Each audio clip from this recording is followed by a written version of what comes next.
यदि आप भी कक्षा 10वीं के छात्र हो और आप भी गणित पढ़ते हो और आपका भी क्या है 27 फरवरी को, यहाँ पे 27 फरवरी शुक्रवार को क्या है 2026 में आपका भी क्या है गणित का पेपर है और आपने अभी तक क्या किया है गणित की बिल्कुल भी तैयारी नहीं किया है, आपको नहीं समझ में आ रहा है कि गणित के पेपर में किस किस तरह के प्रश्न आएंगे, आप लोग बिल्कुल क्या कर रहे हैं गणित से डर रहे हैं, आपको ये लग रहा है कि आप लोग फेल हो जाएंगे, तो बिल्कुल आज से इस वीडियो को देखने के बाद से ये सारे डर आपके खत्म होने वाले हैं। क्योंकि देख सकते हैं 27 फरवरी 2026 के लिए देख सकते हैं यहाँ पे गणित के मैं 50 सबसे महत्वपूर्ण प्रश्न आपके सामने लेके आ चुका हूं, यहाँ पे दिखाने की मैं कोशिश करता हूं। यहाँ पे देख लीजिए पूरे 50 प्रश्न है और इसी टाइप के बिल्कुल इसी प्रकार के प्रश्न क्या होते हैं बोर्ड परीक्षाओं में पूछे जाते हैं। तो अगर आप भी चाहते हैं बिल्कुल कम समय में पढ़ के आप भी चाहते हैं गणित में पास होना चाहते हैं, गणित में टॉप करना चाहते हैं, तो भाई इस वीडियो को जरूर देखिएगा, क्योंकि ये जो 50 प्रश्न है सबसे ज्यादा इंपॉर्टेंट है और यहाँ पे आपको याद रखना है कि 100% बिल्कुल क्या है वायरल प्रश्न है और ऐसे ही प्रश्न क्या होते हैं पेपर में आपको देखने के लिए मिलते हैं। अगर आपको विश्वास नहीं होगा तो आप लोग प्रीवियस ईयर के पेपर उठा के देख लीजिएगा, पिछले 5 सालों का आप लोग आंसर देख लीजिएगा, इसी प्रकार के प्रश्न आपसे पूछे गए हैं। तो यहाँ पे मैं 50 सबसे महत्वपूर्ण बहुविकल्पी प्रश्न आपको कराने वाला हूं और यहाँ पे मैं बता दूं कि इससे बाहर कोई भी प्रश्न नहीं आएगा।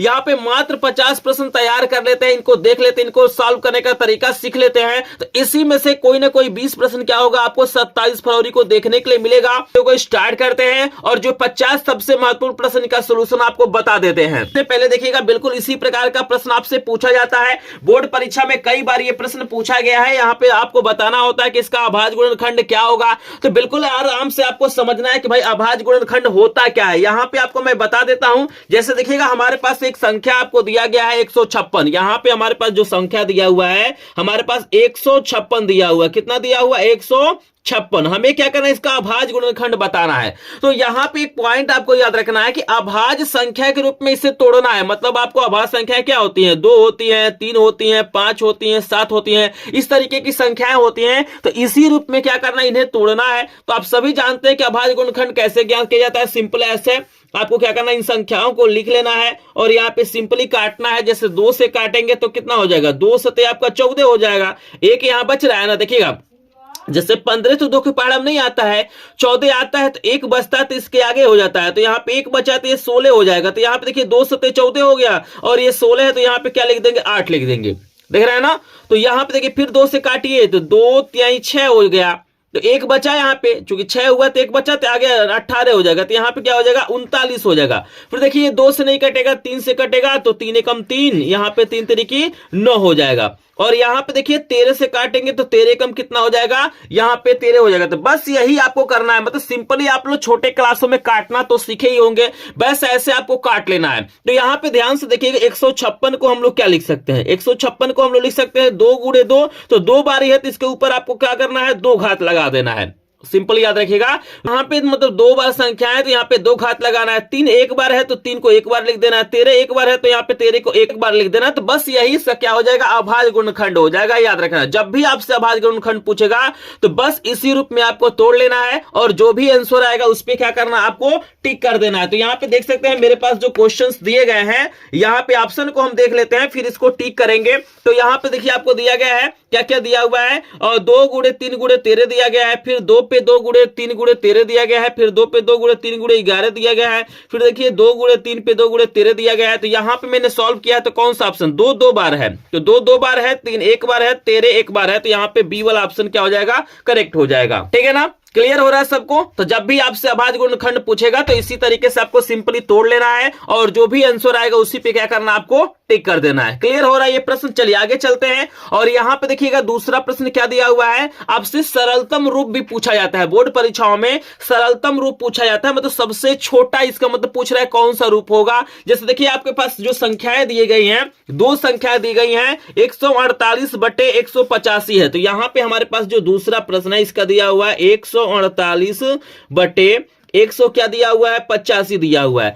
तो आप चाहे तो इसको छोटे छोटे अंकों से काट सकते हैं, मतलब इसको डिवाइड कर सकते हैं, ठीक है ना। लेकिन इसका सबसे आसान तरीका होता है कि दोनों का मौसा निकालिए। यहाँ पे जो सबसे सरल तरीका इसका होता है कि दोनों संख्याओं का क्या करना है आपको मौसा निकालना है और उस मौसा से सिंपली क्या करना है आपको भाग करना है। तो यहाँ पे जब इसका मौसा आप लोग निकालेंगे तो यहाँ पे 37 आएगा। आप लोग मौसा निकाल के देख सकते हैं, इसका जो मसो आएगा इसका भी 37 आएगा और इसका मतलब 37 आएगा। तो 37 से ऊपर नीचे क्या करना है, आपको भाग कर देना है। जो भी मसो आता है उसी से क्या करना है, ऊपर नीचे क्या करना है, आपको भाग करना है। और यहां पे 37 से इसमें भाग करेंगे तो आपका यहां पे आएगा 4 और यहां पे कितना आएगा, 5 आएगा। तो मतलब इसको जब भाग करिएगा तो ये 4 बार में कटेगा और ये 5 बार में। तो सिंपली यही आपका आंसर हो जाएगा, 4/5 क्या हो जाएगा आपका आंसर। तो यहां पे देख सकते हैं कौन सा ऑप्शन करेक्ट होगा।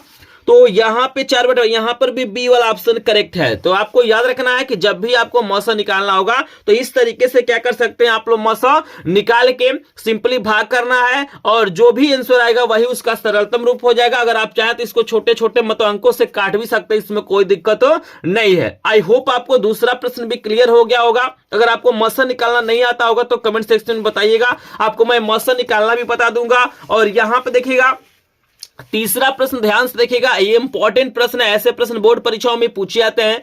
प्रश्न कह रहा है कि वह छोटी से छोटी संख्या जिसको 35, 56 और 91 से विभाजित करने पर प्रत्येक दशा में शेषफल 7 होता है। यहाँ पे देखिए बहुत ही शानदार, बहुत ही ज्यादा इंपॉर्टेंट यहाँ पे प्रश्न आपको दिया गया है। तो यहाँ पे देखिएगा शेषफल हमारा क्या हो रहा है, 7 यहाँ पे बच रहा है। अब एक पॉइंट आपको याद रखना है कि जब भी आपको छोटी से छोटी संख्या देता है तो जो भी संख्याएं दिया रहता है इसको आपको एलसीएम निकालना है, मतलब आपको यहाँ पे लॉसो निकालना है। देखिएगा जब बड़ी से बड़ी देगा तो आप एचसीएफ निकालिएगा और छोटी से छोटी देगा तो यहाँ पे क्या करना, आपको एलसीएम निकालना है। इन संख्याओं का क्या करना है आपको, मतलब एलसीएम निकालना है, लॉसो निकालना है। जैसे हमारे पास 35, 56, 91 है तो यहाँ पे देखिएगा यहाँ पे एलसीएम हमें निकालना है किसका, 35 का, यहाँ पे दिया हुआ है 56 का और 91 का। तो सिंपली आप लोग अब इसमें बताने की तो किसी को जरूरत है नहीं, एलसीएम निकालना सबको आता है। आप ऐसे सिंपल तरीके से ऐसे निकालते हैं ना, 35 हुआ, 56 हुआ, 91 हुआ, इस तरीके से आप लोग एलसीएम निकाल सकते हैं।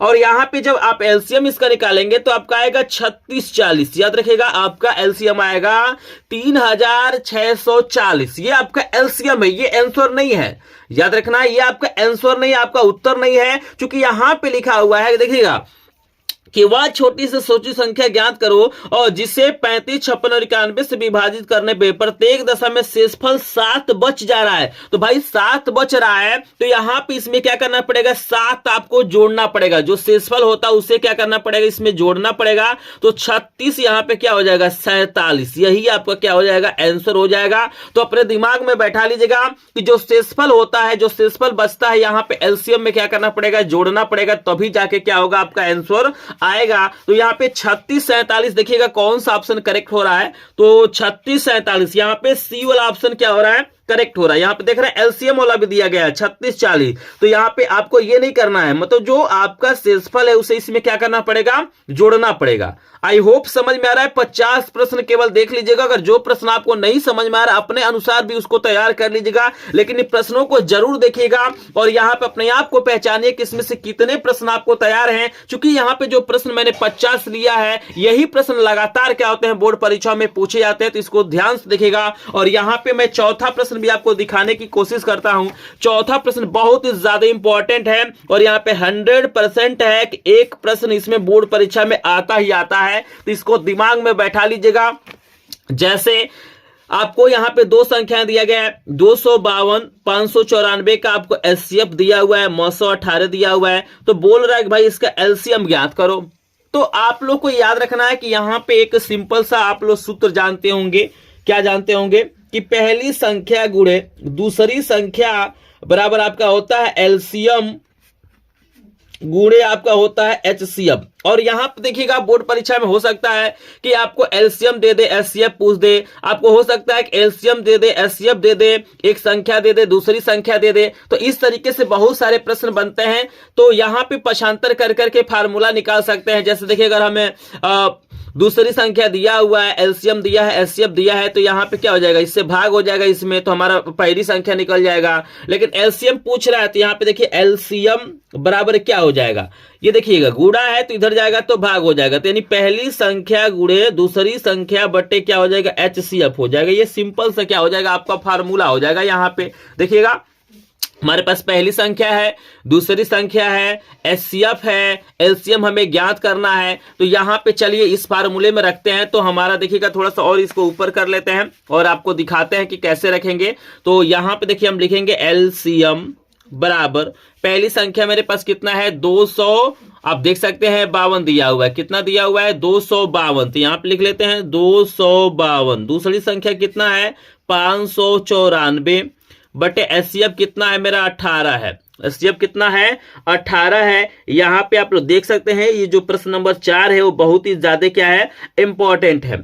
और यहां पे देखिए कुछ कट जाएगा, जैसे 18 से इसको काटेंगे तो ये 14 बार में कट जाएगा। तो यहां पे एलसीएम बराबर आपका हो जाएगा 14 गुणे 594। 14 में क्या करना है आपको 594 से क्या करना है गुणा करना है। गुणा करेंगे तो सिंपली क्या हो जाएगा आपका आंसर यहाँ पे आ जाएगा। तो यहाँ पे याद रखिए जब गुणा करेंगे तो आपका आएगा 8316। कितना आंसर आएगा यहाँ पे आएगा 8316। क्या हो जाएगा यही आपको क्या हो जाएगा आंसर हो जाएगा। तो आप लोग गुणा करके देख सकते हैं। तो याद रखिएगा हो सकता है कि कहीं आपको एलसीएम दे दे, एचसीएफ पूछ दे। तो एचसीएफ पूछेगा तो यहाँ पे एलसीएम से भाग करना है। जैसे आपको पहली संख्या दे दे दूसरी पूछ ले तो आपको यहाँ पे पहली संख्या से भाग करना है। तो इस तरीके से बहुत सारे प्रश्न बनते हैं। एकदम कंफर्म होता है कि एक प्रश्न आता है तो 8316 यहाँ पे मतलब सी वाला ऑप्शन क्या हो जाएगा करेक्ट हो जाएगा। आई होप आपको ये प्रश्न क्लियर हो गया होगा। इस टाइप के प्रश्नों को अपने दिमाग में बैठा लीजिएगा, कहीं ना कहीं ये प्रश्न आपको देखने के लिए मिल जाएंगे। आई होप आपको समझ में आ रहा होगा। चलिए आपको आगे लेके चलते हैं 5 नंबर के प्रश्न पे। और 5 नंबर का प्रश्न सॉल्व नहीं करना है, बिल्कुल आराम से इसका आंसर हम लोग देंगे। जैसे पूछा हुआ है कि दी गई संख्याओं में अभाज्य संख्या होगी, आपको बताना इसमें से कौन सी संख्या है जो अभाज्य संख्या है। 0 है, 1 है, 2 है, 8 है। तो आप सभी को पता होना चाहिए कि अभाज्य संख्या क्या होती है, जिसका मतलब गुणनखंड क्या होता है 1 होता है या वो स्वयं वो संख्या होती है। तो यहाँ पे याद रखिए अभाज्य संख्याएं 2 से चालू होती है। 2 होता है आपका, 3 होता है आपका, 5 होता है, 7 होता है। इस तरीके से संख्या होती हैं। तो यहाँ पे देखिए 0 तो आपका अभाज्य है नहीं, 1 नभाज्य है, नभाज्य ये विषम संख्या है, 8 आपका भाज्य संख्या है। तो यहाँ पे सी वाला ऑप्शन करेक्ट हो जाएगा। यहाँ पे 2 हमारा क्या है अभाज्य संख्या है। और आपको याद रखना है कभी कभी पूछता है कि सम अभाज्य संख्या बताइएगा, सम अभाज्य संख्या आपसे पूछा जाता है। तो याद रखिएगा सम अभाज्य संख्या में केवल 2 होता है। 2 एक ऐसी संख्या है जो सम संख्या भी है और अभाज्य संख्या है। तो आपको इस पॉइंट को याद रखना है कि भाज्य संख्याएं क्या होती हैं, अभाज्य संख्याएं क्या होती हैं, परिमेय संख्याएं क्या होती हैं, अपरिमेय संख्याएं क्या होती हैं। तो इस तरीके से प्रश्न पूछे जाते हैं। तो डिफिनेशंस को भी थोड़ा सा आपको याद रखना है कि कौन सा क्या होता है। क्लियर है? चलिए आगे लेके चलते हैं और आपको अगला प्रश्न दिखाते हैं। यहाँ पे देखिए आपके सामने 6 नंबर का प्रश्न आ गया है। बहुत शानदार, बहुत ही ज्यादा इंपॉर्टेंट प्रश्न है। ये भी प्रश्न इंपॉर्टेंट है। इस तरह के प्रश्न बोर्ड परीक्षाओं में पूछे जाते हैं। प्रश्न पूछा गया है कि भाई यहाँ पे एक बहुपद आपको दिया गया है, देख सकते हैं बहुपद दिया गया है। इसमें पूछ रहा है कि शून्यकों का योगफल क्या होगा। तो आप लोग कमेंट सेक्शन में बताइएगा, आप लोग जानते होंगे, जल्दी से बताइए। -5/2 होगा, -5/3 होगा, -5 होगा या 6 होगा। यहाँ पे हम सबसे पहले क्या करते हैं, जो बहुपद दिया गया है उसे हम लोग लिख लेते हैं। जैसे देखिएगा जो बहुपद दिया गया है हम लिख लेते हैं कि 3x² प्लस 5x प्लस 2 दिया हुआ है। यहाँ पे a की वैल्यू आप निकाल लीजिए। a की वैल्यू कितना है 3 है, b की वैल्यू कितना है 5 है और c की वैल्यू 2 है। याद रखिएगा x² के गुणांक को a कहते हैं, x के गुणांक को b कहते हैं और अचर पद को c कहते हैं। मतलब x² के आगे जो अंक होगा उसको a कहेंगे, x के आगे जो अंक होगा उसे b कहेंगे, लास्ट में जो केवल अंक होगा उसको क्या कहेंगे c कहेंगे। और हमसे यहाँ पे योगफल पूछा हुआ है। तो अल्फा प्लस बीटा, याद रखिएगा अल्फा प्लस बीटा का जो फार्मूला होता है -b/a होता है। और अगर गुणनफल आपसे पूछेगा तो अल्फा इंटू बीटा का मान होता है c/a।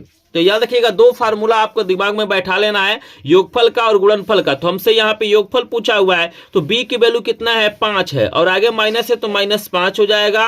और a की वैल्यू 3 है तो -5 बटे क्या हो जाएगा 3 हो जाएगा। तो यही हमारा क्या हो जाएगा प्रश्न संख्या जो 6 है इसका आंसर हो जाएगा। तो इस फार्मूले को बस याद रखिएगा, इससे कोई ना कोई प्रश्न पूछा जाता है। तो यहाँ पे चलिए देखते हैं कौन सा ऑप्शन करेक्ट है। तो -5/3 यहाँ पे देख सकते हैं हमारा बी वाला ऑप्शन क्या है, ये करेक्ट है। बी वाला ऑप्शन क्या है, करेक्ट है। क्लियर हो रहा है? एक एक प्रश्न आपको समझ में आएगा, बस वीडियो को ध्यान से देखिएगा। अगर कोई प्रश्न हमसे नहीं समझ में आता है तो आप लोग स्वयं उसको हल कर लीजिएगा, कहीं ना कहीं देख लीजिएगा। लेकिन मेन मकसद हमारा यही है कि आपके सामने जो प्रश्न, इसको आप लोग जरूर देखिए, इनको जरूर तैयार करें, एक बार जरूर हल करके जाइएगा, क्योंकि ये जो प्रश्न है बहुत ही ज्यादा इंपॉर्टेंट है। बिल्कुल आपके पेपर में डायरेक्ट ये प्रश्न पूछे जाएंगे। 27 फरवरी को 2026 में जो पेपर आप लोग देंगे उसमें डायरेक्ट ये प्रश्न पूछे जाएंगे, तो इनको ध्यान से देखना है। जैसे देखिए अगला प्रश्न कितना शानदार आपसे पूछा गया है। प्रश्न पूछ रहा है कि एक द्विघात बहुपद के अधिक से अधिक शून्यकों की संख्या कितनी होती है। जैसे यहाँ पे देखिएगा आपको द्विघात बहुपद दिया हुआ है, जैसे 2 घात है ना, तो आपको याद रखना है कि जितना घात होगा उतना ही उसके शून्यक निकलते हैं। शून्यक का मतलब हो गया x की वैल्यू। जब इसको हल करेंगे तो जो x की वैल्यू आता है वही पूछ रहा है कि कितने निकल सकते हैं। तो याद रखिएगा द्विघात है तो 2 ही ठो वैल्यू निकलेगा, 3 घात है तो आपका क्या होगा, 3 यहाँ पे वैल्यू निकलेगा, 4 घात है तो 4 वैल्यू निकलता है, 1 घात है तो 1 वैल्यू निकलता है। तो इस तरीके से आपको याद रखना है कि जितने भी घात होंगे उतने ही क्या होते हैं, उसके मान निकलते हैं। जैसे कि 8वां प्रश्न देखिएगा, 8वां प्रश्न कितना शानदार दिया हुआ है। ये भी प्रश्न इंपॉर्टेंट है, इस तरह के प्रश्न पूछे जाते हैं। यहाँ पे मतलब आपको द्विघात बहुपद दिया गया है, ठीक है ना। इसमें शून्यकों में से एक शून्यक दिया गया। जैसे अभी मैंने बताया कि 2 घात है तो 2 मान होंगे, तो एक मान आपको दिया गया -3, तो पूछ रहा है कि का मान बताओ।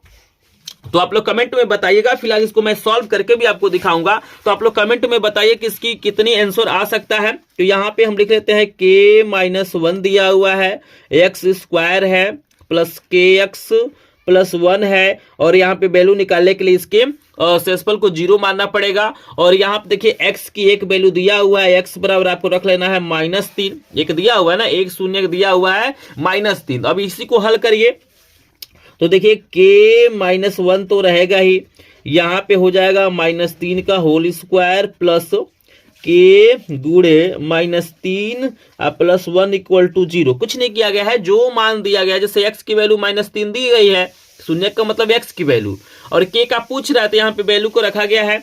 यहाँ पे देखिए आपका हो जाएगा k-1, और यहाँ पे -3 का स्क्वायर हो जाएगा 9, और देखिएगा प्लस और माइनस आपका माइनस हो जाएगा, और 3k यहाँ पे हो जाएगा आप प्लस 1 इक्वल टू आपका 0 हो जाएगा। इसी को सॉल्व करिए, इससे गुणा करिए तो ये हो जाएगा 9k -9 -3k plus 1 equal to 0 हो जाएगा। और वो k वाला एक साथ हल करिए तो 9k में से 3k जाएगा, कितना होगा 6k हो जाएगा। और यहाँ पे देखिए 9 में से 1 जाएगा -8 हो जाएगा, बराबर 0 हो जाएगा। और यहाँ पे 6k बराबर, ये माइनस है तो प्लस हो जाएगा, और k बराबर हो जाएगा 8/6। इसको काटेंगे तो 2 चौको 8 होता है, 2 तिहाई 6, तो 4/3। यहाँ पे देख सकते हैं जो प्रश्न नंबर आपका 8 है, इसका जो आंसर आ रहा है हमारा 4/3 आ रहा है। कितना आंसर आ रहा है, 4/3। तो इसमें किसी को कोई डाउट नहीं है, कुछ नहीं भाई, हमें x की वैल्यू दिया हुआ था तो इस x की वैल्यू को इसमें रखा गया है। जब भी आपको मान निकालना होगा तो 0 मानना पड़ेगा आपको। और इस तरीके से 4/3, तो आप लोग चेक करिए कौन सा ऑप्शन करेक्ट होगा। तो यहाँ पे 4/3 ए वाला ऑप्शन बिल्कुल क्या है, करेक्ट है। आई होप आपको 8 प्रश्न समझ में आ गया होगा। मात्र 50 प्रश्न देख के जाइएगा, बिल्कुल आप लोग गणित में टॉप करके आएंगे। बस इस वीडियो को ध्यान से देखिएगा। जैसे हमारा 8 नंबर का प्रश्न हो गया, यहाँ पे देखिए हमारे सामने आएगा 9 नंबर का प्रश्न। और 9 नंबर का जो प्रश्न है बहुत ही ज्यादा इंपॉर्टेंट है। यहाँ पे इस तरीके के प्रश्न पूछे जाते हैं, जैसे कि यहाँ पे दिया हुआ है 2x + 3y बराबर यहाँ पे 18 रहेगा। याद रखिएगा यहाँ पे 8 टाइप हो गया है, लेकिन 18 रहेगा तभी आपका आंसर आएगा। देखिए बोर्ड परीक्षा में कोई भी अंक दे सकता है, कोई भी यहाँ पे रैखिक समीकरण दे सकता है, तो बस हमें ये याद रखना कि इसको सॉल्व कैसे करेंगे। आपको मेन यहाँ पे मैं ये बताना चाहता हूं कि आपको तरीका पता होना चाहिए, हर टाइप के क्वेश्चनों को सॉल्व करने का तरीका आपको आ जाए, क्योंकि कोई भी अंक आए आप इजीली सॉल्व कर सकते हैं। तो यहाँ पे फिर दिया गया x - 2y = 2 को हल करना है, और हल करके हमें क्या करना है, इसका आंसर लाना है। तो यहाँ पे कुछ नहीं करना होता है, सिंपल समीकरण को जोड़ना पड़ता है, घटाना पड़ता है। तो चलिए इसको हम लोग क्या करते हैं, सॉल्व करते हैं। और सिंपल तरीके से, बिल्कुल आसान तरीके से आपको मैं यहाँ पे बताने वाला हूं कि इन समीकरणों को आप लोग हल कैसे करेंगे, कैसे आप लोग आंसर लाएंगे। तो बिल्कुल ध्यान से देखिएगा। तो सबसे पहले हम क्या करेंगे, जो हमारे पास समीकरण है उस समीकरण को लिखेंगे। जैसे हम 9 नंबर डाल देते हैं, और यहाँ पे दिया हुआ है 2x + 3y बराबर का 18 है, समीकरण नंबर 1 हो गया। दूसरा हमें दिया हुआ है x माइनस 2y बराबर का आपको 2 दिया गया है, समीकरण नंबर 2 हो गया है। याद रखना कि जब भी आपके सामने ऐसे सवाल आए तो इसमें जनरली आपको करना क्या होता है ना, यहाँ पे मतलब गुणांक को बराबर करना होता है। जैसे देखिएगा x के आगे यहाँ पे 2 है, यहाँ पे 1 है, तो या तो इसको बराबर करिए, अगर x वाला बराबर करेंगे तो यहाँ पे आपको 2 लाना पड़ेगा, तो 2 से इसमें गुणा करना पड़ेगा। नहीं तो अगर आपको y वाले के बराबर करना है तो इसमें 2 से गुणा कर देंगे, इसमें 3 से, तो 2 3 6 हो जाएगा और 3 दूना 6। तो यहाँ पे मुझे जहां तक लग रहा है कि हम 2 में 2 से गुणा कर देते हैं, यहाँ भी 2 आ जाएगा, हमारा ये बराबर हो जाएगा। तो चलिए यही काम करते हैं, हम लिख लेते हैं समीकरण 2 के दोनों पक्षों में। याद रखिएगा दोनों पक्षों में, एक पक्ष में नहीं किया जाता है, दोनों पक्षों में यहाँ पे लिखना है 2 से, यहाँ पे सिंपली लिखना है गुणा करने पर, मतलब समीकरण 2 के दोनों पक्षों में 2 से गुणा करेंगे तो यहाँ पे 2x हो जाएगा और यहाँ पे 2 दूना 4y हो जाएगा और ये 2 दूना 4 हो जाएगा। ये समीकरण नंबर 3 बन जाएगा। दिख रहा है ना, बिल्कुल आराम से आप लोग लिख सकते हैं। तो यहाँ पे देखिएगा जिसमें गुणांक बराबर होता है उसी समीकरण को लिया जाता है। तो हम यहाँ पे 2 नंबर के समीकरण का यूज नहीं करेंगे, तो हम क्या करेंगे, समीकरण 1 में से 3 को घटाएंगे या 3 में से क्या करेंगे, 1 को घटाएंगे। तो किसी में से कोई घटा सकते हैं। तो चलिए हम समीकरण 1 में से क्या करते हैं, समीकरण 3 को घटा लेते हैं। कैसे घटाएंगे, तो देखिएगा आपको लिखना है 2x प्लस 3y बराबर 18, समीकरण नंबर 1 हो गया। 3 इसके नीचे लिखिए, 2x माइनस 4y बराबर का 4 हो जाएगा। चिन्ह को बदल देना है, जैसे देखिए ये माइनस हो जाएगा, ये प्लस हो जाएगा, देख रहा है ना, और यहाँ पे क्या हो जाएगा, ये माइनस हो जाएगा। मतलब जो जब भी घटाते हैं तो चिन्ह बदल जाता है, लेकिन जोड़ते हैं तो चिन्ह नहीं बदलता है। तो ये देखिए 2x कट गया, 4 3 कितना हो जाएगा आपका 7y हो जाएगा, और 18 में से जब आप 4 घटाएंगे तो ये 14 हो जाएगा। समझ रहे हैं ना, कोई दिक्कत नहीं भाई। प्लस बीच वाला नहीं देखना है, शुरू वाला लास्ट वाला आपको देखना है। तो 4 3 7y और यहाँ पे 18 में से 4 जाएगा तो 14, और y का मान कितना हो जाएगा, 14 बटा आपका 7 हो जाएगा। भाग करेंगे तो आपका 2 हो जाएगा। तो y का मान 2, आप x का भी मान चाहे तो निकाल सकते हैं। y बराबर 2 किसी समीकरण में रख दीजिए। तो चलिए हम 2 में रख लेते हैं। यहाँ पे समीकरण 2 से आप देखिएगा समीकरण को हल करने में हमने 2 का प्रयोग नहीं किया है, लेकिन वैल्यू को आप किसी भी समीकरण में रख सकते हैं। ये नहीं कि आप लोग कमेंट करिए कि सर यहाँ पे आप लिखे कि इसका यूज नहीं करेंगे और यहाँ पे यूज कर रहे हैं। तो भाई वैल्यू को निकालने के लिए कर रहे हैं, यहाँ पे समीकरण को हल करने में इसका प्रयोग नहीं करेंगे। समीकरण को हल करने में उसी समीकरण का प्रयोग करेंगे जिसका गुणांक क्या होगा, बराबर होगा। तो y के जगह पे आपको 2 रखना है। तो यहाँ पे क्या है, x माइनस 2 गुणे 2 बराबर का हो जाएगा 2। जैसे देखिएगा y के जगह पे 2 आ गया तो 2 गुणे 2 हो जाएगा। तो यहाँ पे x बराबर 2 प्लस 4 हो जाएगा, 2 दूना 4 होगा, अब माइनस पक्षांतर होगा तो प्लस। तो x के वैल्यू कितना आ जा रहा है, 6। तो y के वैल्यू 2 और x की वैल्यू 6। तो यहाँ पे चेक करते हैं, y की वैल्यू 2 और x की वैल्यू 6। तो देख रहे हैं ना, यही ना आपका समीकरण। एक बार देख लीजिए, हल करने का तरीका आप लोग सीख लीजिए, क्योंकि कंफर्म होता है कि ऐसे सवाल बोर्ड परीक्षाओं में पूछे जाते हैं। ये कभी कभी 2 नंबर में पूछ लेता है। यहाँ पे तो आपको बहुविकल्पी में दिया गया है, लेकिन कभी कभी इसको क्या करता है, 2 नंबर में भी पूछा जाता है। तो y की वैल्यू 2 और x बराबर 6, बी वाला ऑप्शन करेक्ट हो जाएगा। 9वां का बी वाला ऑप्शन क्या है, करेक्ट है। क्लियर है सभी को।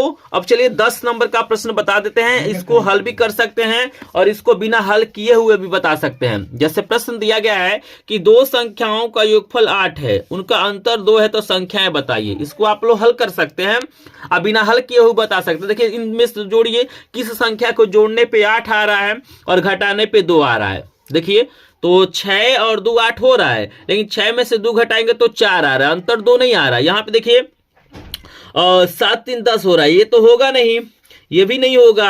और 1 2 8 हमारा आ नहीं रहा है। यहाँ पे देखिए 5 3 8 हो जा रहा है, आप 5 में से 3 घटाएंगे तो 2। तो यहाँ पे हो जाएगा मतलब बी वाला ऑप्शन करेक्ट। इसको हल भी कर सकते हैं। जैसे देखिए योगफल में क्या ले लेंगे आप, यहाँ पे x प्लस वाई बराबर यहाँ पे 8 ले लीजिएगा, और x माइनस वाई बराबर कितना हो जाएगा, यहाँ पे 2 हो जाएगा। जैसे पहली संख्या मान लीजिए x है, दूसरी संख्या क्या है, y है, तो इस तरीके से आप हल कर सकते हैं। जैसे देखिए y से y कट जाएगा, यहाँ पे 2x बराबर कितना हो जाएगा, यहाँ पे 10 हो जाएगा, x बराबर कितना हो जाएगा 10/2 हो जाएगा, यहाँ पे x की वैल्यू 5 आ गया। अब ये वैल्यू किसी में रख दीजिए, जैसे इसमें अगर हम रख दें, देखिएगा यहाँ पे 5 + y बराबर 8 हो जाएगा, y बराबर यहाँ पे कितना हो जाएगा 8 - 5 यानी 3 हो जाएगा। तो आप सिंपल तरीके से भी सॉल्व कर सकते हैं, आप लोग चाहें तो इसको हल भी कर सकते हैं।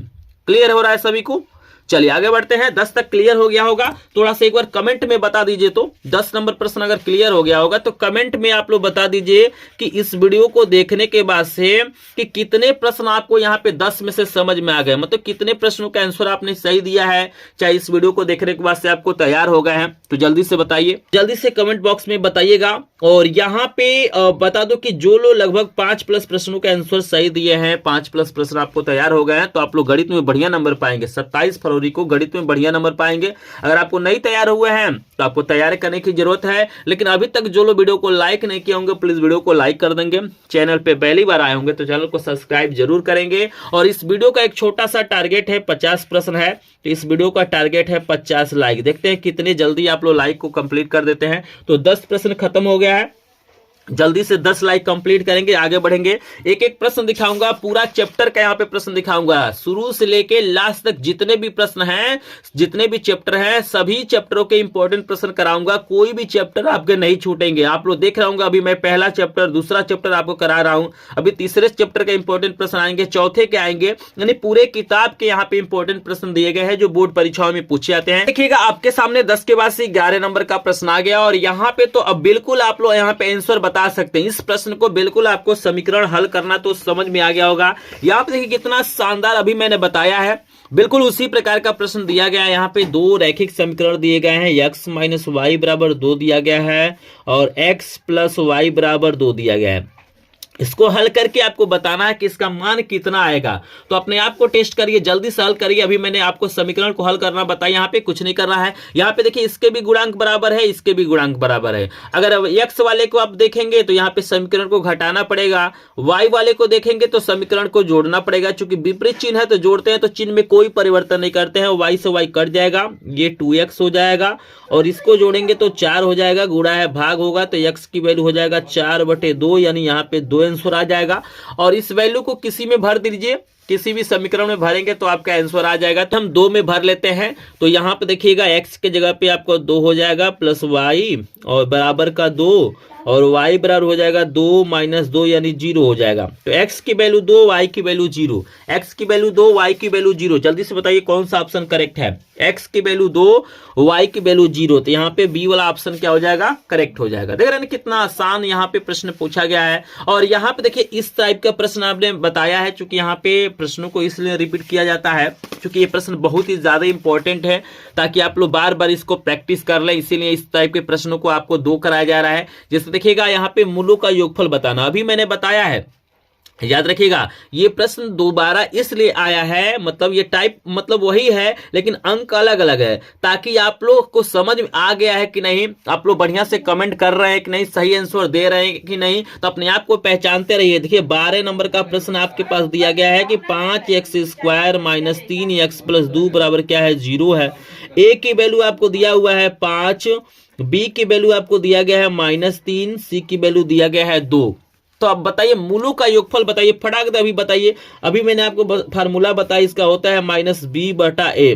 b का मान -3, पहले से माइनस माइनस प्लस, a का मान 5, तो 3/5। बताइए कितने लोगों ने सही आंसर दिया है भाई। कमेंट में मैं देख रहा हूं कि यहाँ पे लगभग 80% लोगों ने बिल्कुल सही आंसर दिया है, यानी आप लोगों को समझ में आया है। जो लोग इसका गलत आंसर दिए हैं उन्हें समझ में नहीं आया है। तो जल्दी से सभी लोग कमेंट सेक्शन में बताइएगा। बहुत बढ़िया कमेंट आ रहा है। चलिए 3/5, 3/5 प्लस में ये वाला ऑप्शन करेक्ट है, 12 का ए वाला ऑप्शन करेक्ट है। चलिए यहाँ पे 13 नंबर का प्रश्न तो बिल्कुल भाई आपके पेपर में छप चुका है, इसको कोई नहीं रोक सकता है। 27 फरवरी के पेपर में ऐसे प्रश्न आना ही आना है। यहाँ पे याद देखिएगा बोर्ड परीक्षा में आपको मूल समान है चाहे मूल बराबर है, तो कहीं m का मान पूछता है, कहीं k का मान पूछता है, कहीं पे p का मान पूछता है। इस तरीके के प्रश्न पूछे जाते हैं। तो देखिए कैसे सॉल्व करते हैं। आपके पास समीकरण है 3x² - 6x + k = 0।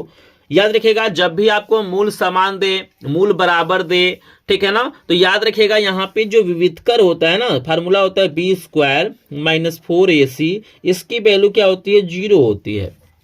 सिंपल सा आपको ये समझना है कि मूल बराबर कब होता है, जब विविधकर की वैल्यू क्या होती है, 0 होती है, उस कंडीशन में मूल बराबर होते हैं। तो यहाँ पे 0 है, अब यहाँ पे वैल्यू भरिएगा, जैसे a की वैल्यू 3 है, b की वैल्यू -6 है, c की वैल्यू k है, तो यहाँ पे b की वैल्यू कितना है, -6 है, तो -6 का होल स्क्वायर हो जाएगा, -4 गुणे a की वैल्यू 3 है, c की वैल्यू k है, इक्वल टू 0। इसी को आपको हल कर लेना, आंसर आ जाएगा। याद रखिएगा, अपने दिमाग में बैठा लीजिएगा, 100% इसको कोई नहीं रोक पाएगा। एक प्रश्न जरूर मिलता है कि मूल बराबर वाला चाहिए, m k कुछ भी दे सकता है, लेकिन इस टाइप के प्रश्न बोर्ड परीक्षा में आते हैं। विश्वास नहीं होगा तो आप लोग प्रीवियस ईयर के पेपर उठा के देख लीजिएगा, चूंकि बिल्कुल लेटेस्ट ये पेपर मैं बनाया हूं, जो भी प्रश्न लिया हूं लेटेस्ट जो आपकी किताब हैं, क्वेश्चंस पूछे गए उसके आधार पर लिया गया है। तो बिल्कुल ध्यान से देखिएगा, 6 का स्क्वायर 36 हो जाएगा, ये आपका 12 के हो जाएगा बराबर 0, माइनस है 75 करेंगे तो प्लस हो जाएगा,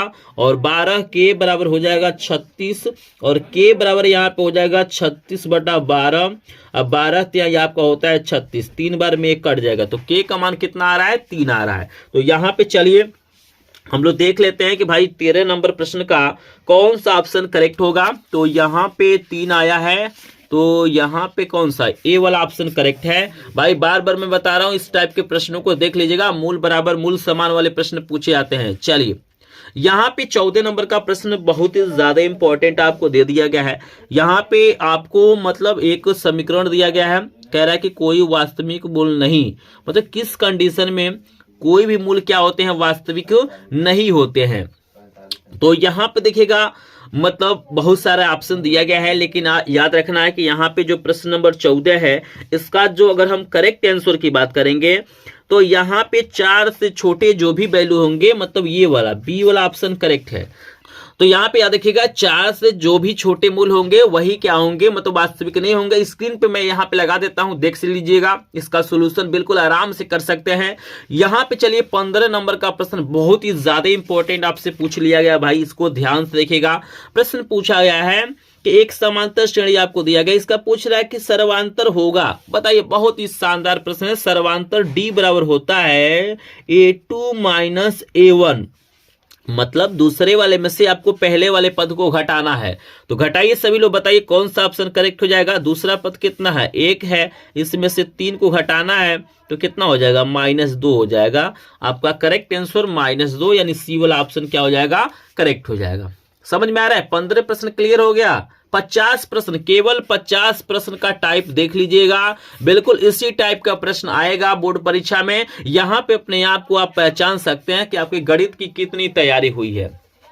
चलिए बहुत बढ़िया आंसर आपका आ रहा है। चलिए अगला प्रश्न आपको दिखाते हैं, ये 15 हो गया। इसके बाद से हम आपको 16 नंबर का प्रश्न दिखा देते हैं, और 16 नंबर का भी प्रश्न बिल्कुल इंपॉर्टेंट है, पूरे किताब के इंपॉर्टेंट प्रश्न है। चैप्टर 1 से लेके लास्ट वाला जो चैप्टर है प्रायिकता, वहां तक के मैं प्रश्न कराऊंगा। बिल्कुल मैं समांतर श्रेणी वाला चैप्टर के इंपॉर्टेंट प्रश्न करा रहा हूँ, टाइप बता रहा हूँ किस टाइप के प्रश्न पूछे जाते हैं। जैसे देखिए पूछा हुआ है यहाँ पे आपको मतलब एक अनुक्रम दिया गया है, इसका 10वां पद पूछ रहा है। देखिए कितना शानदार, कितना प्यारा प्रश्न पूछा गया है।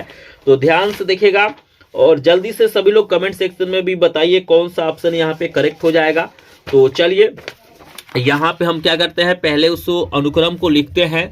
तो 16 नंबर का है, आपको दिया गया है कड़ी में 2 दिया गया है, 2 कड़ी में 2 दिया गया है, 3 कड़ी में 2 दिया गया है, डैश डैश है, 10वां पद पूछ रहा है। तो यहाँ पे देखिएगा an, यनवा पद का फार्मूला होता है आपका a plus n-1 into D.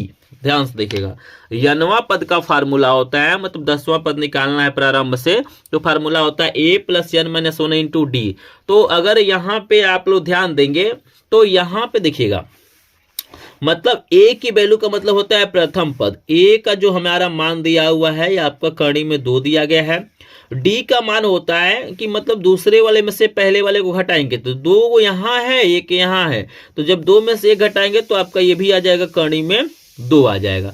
n का मान आपको दिया हुआ है कि 10, 10वां पद का मान बताना है, वैल्यू को भरिए। तो a10 इक्वल टू कड़ी में 2 प्लस 10 माइनस 1 गुणे कड़ी में 2। कुछ नहीं किए हैं, जो भी वैल्यू दिया है उस वैल्यू को यहाँ पे हमने क्या किया है, भरा है। और A10 बराबर हो जाएगा कड़ी में 2 और 10 में से 1 जाएगा 9 कड़ी में 2 और 9 1 कितना हो जाएगा 10 कड़ी में 2। या देखिएगा 10 कड़ी में 2, यही क्या हो जाएगा आपका आंसर हो जाएगा। लेकिन यहाँ पे जब बोर्ड परीक्षा में आप लोग जाएंगे ना तो आप लोग कंफ्यूज हो जाएंगे। कंफ्यूज इसलिए हो जाएंगे कि भाई आपके ऑप्शन में कहीं भी 10 कड़ी में 2 नहीं दिया हुआ। देखिए कितना शानदार, कितना इंपॉर्टेंट प्रश्न पूछा हुआ है। यहाँ पे काफी संख्या में लोग कंफ्यूज हो जाते हैं भाई कौन सा ऑप्शन होगा, क्योंकि यहाँ पे देख सकते हैं यहाँ पे आपका आया है 10 कड़ी में 2 और यहाँ पे ऑप्शन में कहीं 10 कड़ी में 2 दिया गया है, नहीं दिया गया भाई, तो इसको हल करना पड़ेगा। जैसे देखिएगा यहाँ पे A10 इक्वल टू,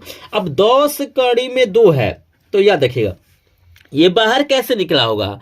ये बाहर इसका निकलने का मतलब है कि अंदर 2 बारी होगा। याद रखिएगा इसका मतलब है कि 2 गुणे 10 गुणे 10। भाई कड़ी में जब एक जोड़ा रहता है तभी एक बाहर निकलता है। तो इसको हल करेंगे तो आपको हो जाएगा 10 में 100 गुणे 2 हो जाएगा 200। देख रहे हैं ना, यही आपका आंसर हो जाएगा। अब ऑप्शन में देखिए 200 दिया होगा, देखिए ये आपको कड़ी में 242, 288, 200 और 162 दिया हुआ है। तो देख रहे हैं ना कितना इंपॉर्टेंट प्रश्न है। तो बिल्कुल भाई यहाँ पे इसी तरीके से थोड़ा सा ट्रिकी प्रश्न बोर्ड परीक्षाओं में पूछे जाते हैं। तो यहाँ पे करेक्ट आंसर हो जाएगा कड़ी में 200, यानी सी वाला ऑप्शन क्या है, करेक्ट है। क्लियर है सभी को, समझ में आ रहा ना। बिल्कुल इसी टाइप का प्रश्न करा रहा हूं जो बोर्ड परीक्षा में आने वाले हैं। तो वीडियो को ध्यान से देखिएगा, इसलिए मैं बता रहा हूं कि ऐसा प्रश्न कोई भी आपको नहीं बताएगा, क्योंकि बहुत सारे लोग यहां पे वीडियो बनाते हैं लेकिन सही जानकारी आपको नहीं देते हैं कि कौन से प्रश्न पूछे जाते हैं। तो यहां पे चलिए आगे आपको 17 नंबर का भी प्रश्न बता देते हैं,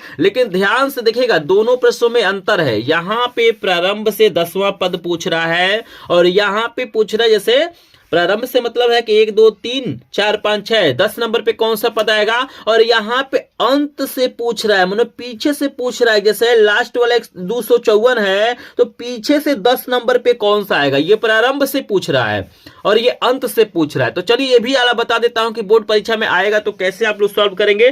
तो बिल्कुल ध्यान से देखिएगा, ये 17 नंबर का आप लोग फिलहाल आंसर बताइएगा और यहाँ पे मैं इसको सॉल्व करता हूं। तो सबसे पहले जो अनुक्रम है 4 है, 9 है, 14 है और यहाँ पे लास्ट में आपको 254 दिया गया है।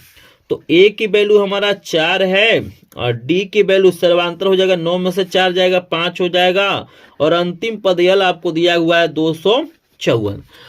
तो यहाँ पे याद रखिएगा, अगर हम अंत से 90 पद की बात करेंगे तो यहाँ पे फार्मूला याद रखिएगा कि यहाँ पे लिख लेते हैं। अभी आपको मैं बता रहा हूं, यहाँ पे लिखता हूं अंत से, हमको पूछ रहा है 10वां पद। अब देखिएगा अंत से 10वां पद या कोई भी पद निकालना होता है तो इसके लिए अलग अलग फार्मूला होता है। जैसे देखिएगा हम n वां पद फिलहाल लिखते हैं, यहाँ पे n हम लिख लेते हैं, ठीक है ना। तो n वां पद का फार्मूला होता है L minus n minus 1 into D. इस फार्मूले को याद रखिएगा।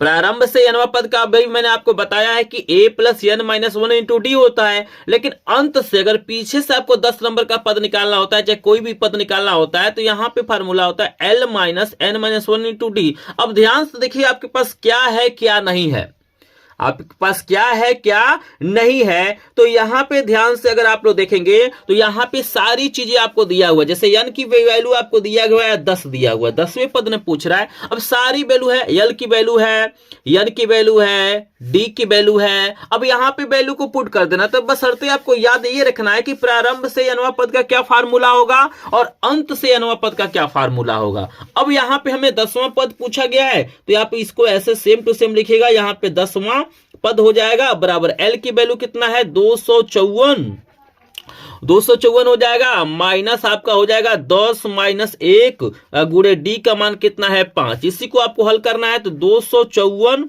और यहाँ पे हो जाएगा 10 में से एक जगह 9, 9 पचे आपका हो जाएगा यहाँ पे 45। अब सिंपली 254 में से क्या करना है आपको, 45 क्या करना है, माइनस करना है। तो जब 254 में से 45 घटाएंगे तो कितना आएगा, 209 आएगा। तो 209 ही आपका क्या हो जाएगा, आंसर हो जाएगा। तो बस कुछ फार्मूले आपको याद रखना है, कुछ चीजें आपको याद रखना है, बिल्कुल आराम से क्या कर सकते हैं, सभी प्रश्नों को हल कर सकते हैं। तो चलिए 17 में देखते हैं 209 कौन सा ऑप्शन है। तो यहाँ पे ऑप्शन नंबर सी वाला हमारा करेक्ट आंसर हो जाएगा। अब देखिएगा, अब 3 टाइप के प्रश्न पूछे जाते हैं और तीनों टाइप का प्रश्न मैंने यहां पे दे दिया। देखिएगा, आपको प्रारंभ से अनवा पद पूछ सकता है, सर्वांतर आपसे पूछा जा सकता है, अंत से अनवा पद पूछा जा सकता है, या आपको पद दे सकता है, आपको an की वैल्यू दे सकता है और पूछेगा बताओ कि भाई जो श्रेणी है ये जैसे 3 है, 8 है, 13 है, 18 है, आपको बताना है कि इसमें किस नंबर का पद यहां पे 78 होगा। यहां पे n की वैल्यू पूछा गया है, देखिएगा ध्यान से, यहां पे n की वैल्यू पूछा गया है, भाई किस नंबर का जो पद होगा वो 78 होगा। चलिए इसको भी सॉल्व करने का आपको तरीका सिखा देते हैं, क्योंकि हर टाइप का सवाल आपको पता रहेगा तभी क्या कर पाएंगे, आप बोर्ड परीक्षा में पास हो पाएंगे, आप लोग बढ़िया से बढ़िया नंबर पा पाएंगे। तो यहां पे मैं 50 टाइप का प्रश्न बताया हूं, मतलब 50 प्रश्न बताया हूं। अगर इस टाइप के प्रश्नों को देख लेते हैं तो कोई भी पेपर में आपका प्रश्न नहीं छूटने वाला है। तो यहां पे 18 नंबर और यहां पे है 3 है, 8 है, 13 है, 18 है। अब देखिएगा, अब हम मान लेते हैं भाई हमारे पास ये नहीं पता है कि कौन सा पद 78 होगा, तो हम मान लेते हैं यनवा पद, मान के चलते हैं भाई यन नंबर का जो पद होगा वो 78 होगा। आपको ए की वैल्यू दिया हुआ है यहाँ पे 3 और डी की वैल्यू आप निकालेंगे तो हो जाएगा 8 में से 3 जाएगा 5। अब देखिएगा, अब an बराबर फार्मूला आपका होता है a प्लस और यहां पे हो जाएगा, ये ब्रैकेट नहीं रहेगा, a plus n minus 1 into D. तो हमें n की वैल्यू निकालना है, तो कुछ नहीं करना है, सब कुछ आपके पास an की वैल्यू कितना है 78 है और a की वैल्यू कितना है 3 है, n की वैल्यू नहीं पता है तो वैसे ही छोड़ दीजिए, d की वैल्यू 5 है। मतलब कुछ नहीं, जो आपको दिया हुआ उसमें क्या करना, वैल्यू को रखना, आंसर आंख पे सामने आएगा। तो यहां पे देखिए 78 बराबर यहां पे हो जाएगा 3, इससे गुणा करिए तो 5n माइनस 5 हो जाएगा और 78 बराबर 5 में से 3 जाएगा तो ये 5n तो रहेगा ही, ये माइनस 2 हो जाएगा। अब देखिएगा 5n बराबर कुछ नहीं करना है आपको, यहाँ पे ध्यान से देखिएगा, ये माइनस से इधर जाएगा तो प्लस हो जाएगा, तो 78 और 2 कितना हो जाएगा आपका 80 हो जाएगा और n बराबर हो जाएगा 80/5 और 5 एकम 5 और यहाँ पे बचेगा 30, चूंकि यहाँ पे 3 बचेगा, अब 5 6 30 यानी 16 आपका आंसर हो जा रहा है। देखिएगा प्रश्न नंबर जो 18 है इसका जो करेक्ट आंसर आएगा 16। तो इस तरीके से 3-4 टाइप का मैंने प्रश्न बताया है समांतर श्रेणी में से। इन प्रश्नों को याद रखिएगा, बिल्कुल आप लोग गणित में टॉप करेंगे, गणित में आप लोग फेल नहीं होंगे, ये मेरी गारंटी है। अगर आप लोग क्या करते हैं, सभी प्रश्नों को देख लेते हैं, इन सभी प्रश्नों को तैयार कर लेते हैं, तो 16 नंबर देखिएगा और 16 कौन सा ऑप्शन सही है, बी वाला ऑप्शन क्या हो जाएगा, करेक्ट हो जाएगा। क्लियर हो रहा है सभी को। चलिए आगे भी कुछ प्रश्न आपको दिए गए हैं, जैसे देखिएगा अभी सभी चैप्टरों का प्रश्न कराऊंगा, मिक्स प्रश्न दिया गया है सभी चैप्टरों का। अगला प्रश्न आपसे पूछा गया 19 नंबर का, बहुत ही प्यारा, बहुत ही ज्यादा इंपॉर्टेंट प्रश्न आपसे पूछा गया है। यहाँ पे प्रश्न पूछा गया कि 1 से 10 तक की धनात्मक सम संख्याओं का समांतर माध्य आपको बताना है। देखिए कितना प्यारा प्रश्न पूछा गया है। देखिए हम इसको इजीली सॉल्व कर सकते हैं, कैसे सॉल्व करेंगे, तो यहाँ पे डाल देते हैं 19 नंबर और हमसे पूछा जा रहा है 1 से 10 तक की धनात्मक सम संख्या है। तो देखिएगा 1 से 10 तक आपको लेना है, तो हमारा 2 हो जाएगा, 4 हो जाएगा, 6 हो जाएगा, 8 हो जाएगा, 10 हो जाएगा। या देखिएगा आपको ये नहीं दिया हुआ कि 1 से 10 के बीच में, आपको दिया हुआ 1 से 10 तक की, तो आप 10 को यहाँ पे लेंगे और यहाँ पे समांतर माध्य का फार्मूला होता है कुल पदों का योग, मतलब सभी अंकों को आपको यहाँ पे सिंपली क्या करना है, जोड़ना है और यहां पे क्या करना है, जेड हो मतलब संख्या है, तो कितना है 1 2 3 4 5 है, 5 से आपको भाग करना है और यहां पे सबको जोड़ेंगे तो आपका हो जाएगा 30 और यहां पे हो जाएगा 5 और भाग करेंगे तो 6, तो 6 क्या हो जाएगा आपका आंसर हो जाएगा। इसमें बहुत सारे लोग क्या करते हैं 10 को नहीं लेते हैं, तो 10 को नहीं लेंगे तो गलती हो जाएगा आपका आंसर, तो करेक्ट आंसर यहां पे सी वाला हो जाएगा। क्लियर है सभी को। चलिए आगे चलते हैं, 20 नंबर का प्रश्न दिखाते हैं। बहुत ही ज्यादा इंपॉर्टेंट प्रश्न आपके सामने आ गया है कि दो आकृतियां जिनके आकार समान हो परंतु आवश्यक रूप से आमाप समान न हो क्या कहलाती हैं? सर्वांग सम, समान, समरूप, सममित। देखिएगा प्रश्न को ध्यान से समझिएगा, आपसे पूछ रहा है भाई, जो 20 नंबर का प्रश्न है आपसे पूछ रहा है कि दो आकृति है, जैसे मान के चलिए हम त्रिभुज ले लेते हैं। एक त्रिभुज है, मान लीजिए कि ये क्या है हमारा समबाहु त्रिभुज, जैसे ये भी 3 सेंटीमीटर, ये भी 3 सेंटीमीटर, ये भी 3 सेंटीमीटर। मान के चलिए एक और हम समबाहु त्रिभुज ले लेते हैं, जैसे मान लीजिए 5 सेंटीमीटर है, 5 सेंटीमीटर है 5 सेंटीमीटर। तो ध्यान से देखिएगा, देखने में तो मतलब दोनों एक ही जैसा है, क्योंकि भाई हमारा समबाहु त्रिभुज है तो एक ही जैसा, देखने में एक जैसा हो, लेकिन इसका जो माप है वो अलग अलग हो, तो उन आकृतियों को हम लोग क्या कहते हैं? तो भाई उन आकृतियों को हम लोग कहते हैं समरूप बोलते हैं। याद रखिए, उनको बोलते हैं सर्वांगसम नहीं बोलते हैं, समरूप बोलते हैं। तो यहां पे करेक्ट आंसर हमारा समरूप वाला कौन सा हो जाएगा? सी वाला। समझ में आ रहा है? मतलब देखने में एक जैसे हो लेकिन उनका आकार मतलब जो लंबाई चौड़ाई ऊंचाई अलग अलग है, तो होता है समरूप। जबकि सर्वांगसम में क्या होता है? सब कुछ बराबर होता है। क्लियर हो गया? बताइए 20 में से कितने प्रश्न आपको तैयार हो गए होंगे? कितने प्रश्नों का आंसर आपने सही दिया है, या इस वीडियो को देखने के बाद से कितने प्रश्न आपको तैयार हो गए हैं? प्लीज कमेंट सेक्शन में आप लोग बताइएगा।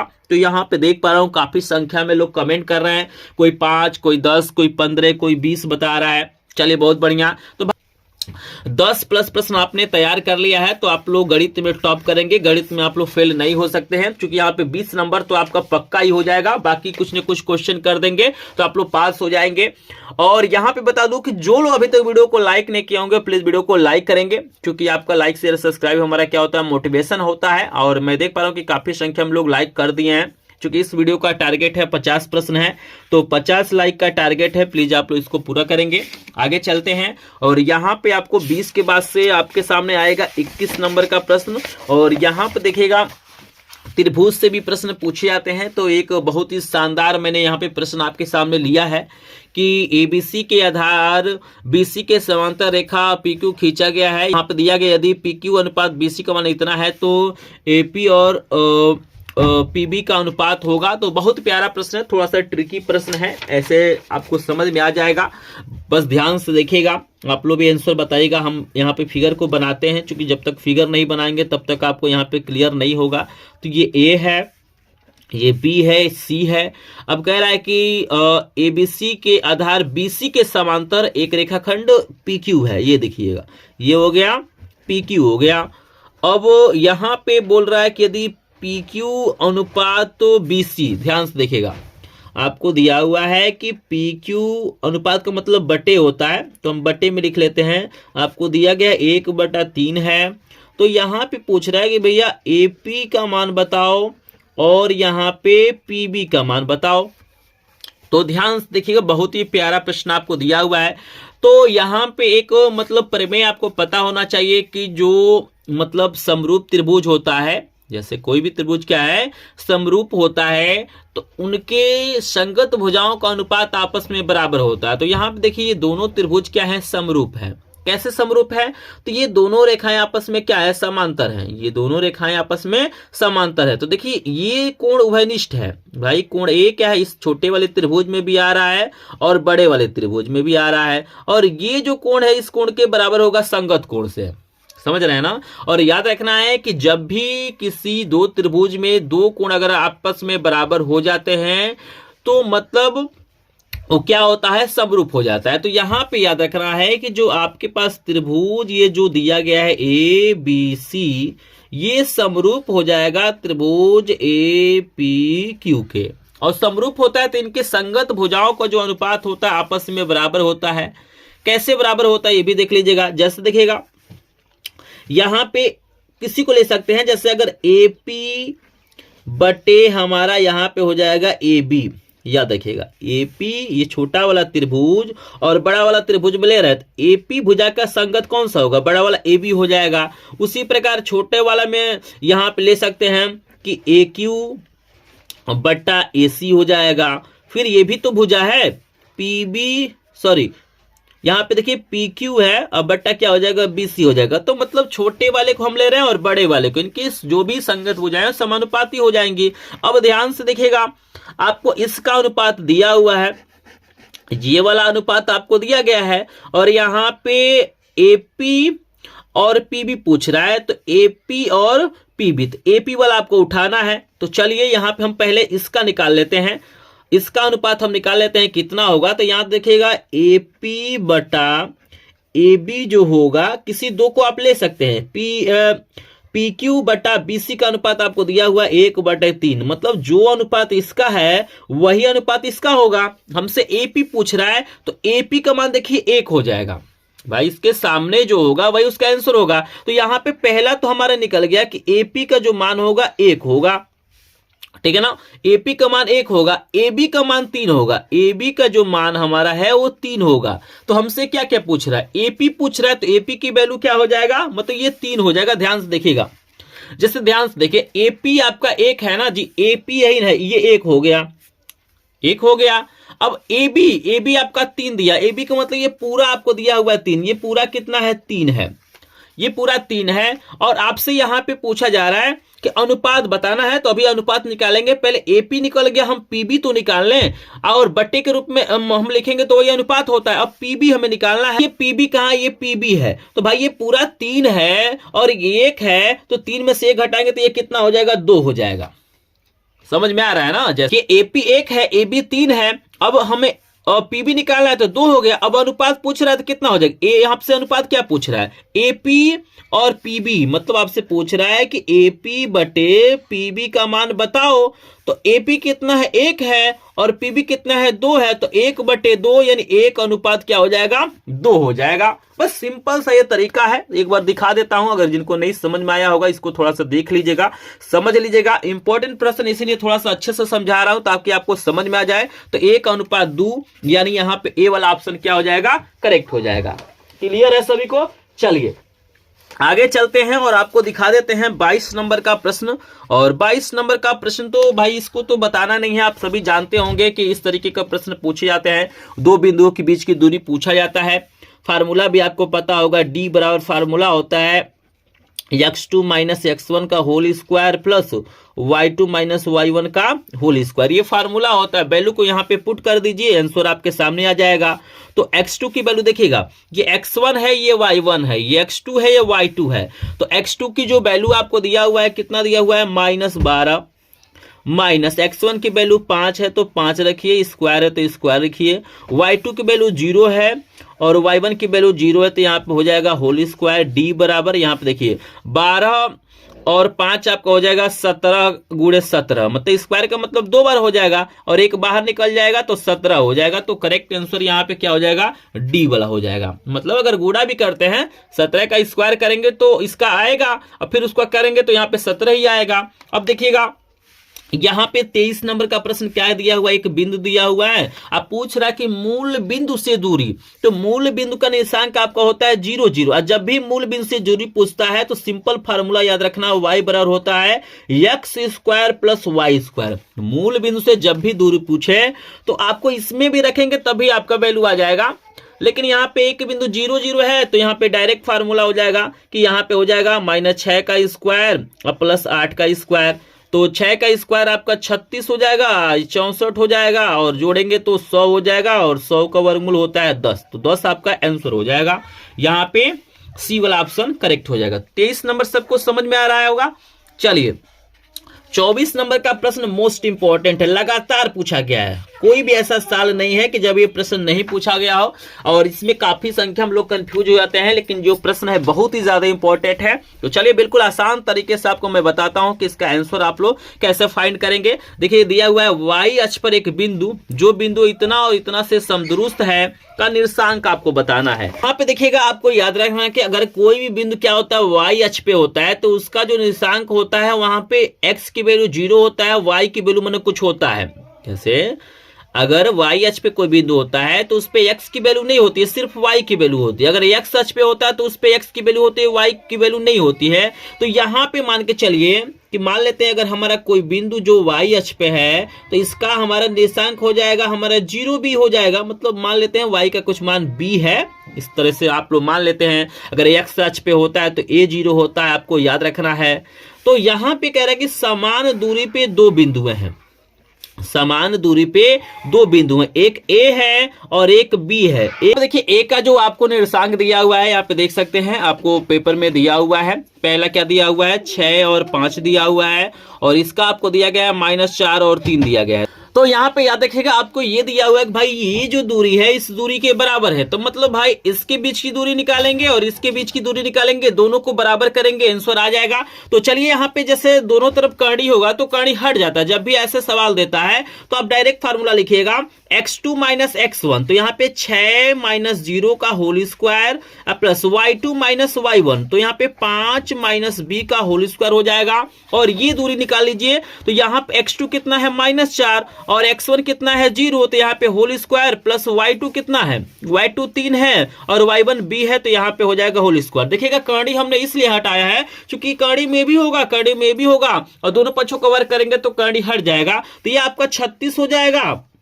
और यहाँ पे इसको आप लोग खोल लीजिए, तो यहाँ पे a माइनस बी के होल स्क्वायर से खुलेगा तो ये कितना हो जाएगा 25 हो जाएगा, a स्क्वायर और प्लस b स्क्वायर होता है, तो यहाँ पे b स्क्वायर हो जाएगा माइनस 2ab होता है, तो 2 पचे 10b हो जाएगा। और यहाँ पे खोलेंगे तो 16 हो जाएगा और यहाँ पे 9 और यहाँ पे b स्क्वायर और 3 दूना 6b, यहाँ पे 6b हो जाएगा। तो देख रहे हैं ना, मतलब जैसे a स्क्वायर हो जाएगा 3 का स्क्वायर तो 9, अब b स्क्वायर हो गया 2ab होता है, तो 2 गुणे 3 गुणे b, तो 2 3 6b हो जाएगा। अब यहाँ पे हल करिए तो b स्क्वायर से b स्क्वायर कट जाएगा, आपका और कुछ कटने वाला है क्या, नहीं कटेगा। चलिए कोई बात नहीं है, अंक वाले को एक तरफ करिए और यहाँ पे b वाले को एक तरफ करिए, तो ये -10b और ये माइनस है तो प्लस 6b हो जाएगा। और अंक वाला यहाँ पे देखिए 16 9 आपका 25 हो जाएगा।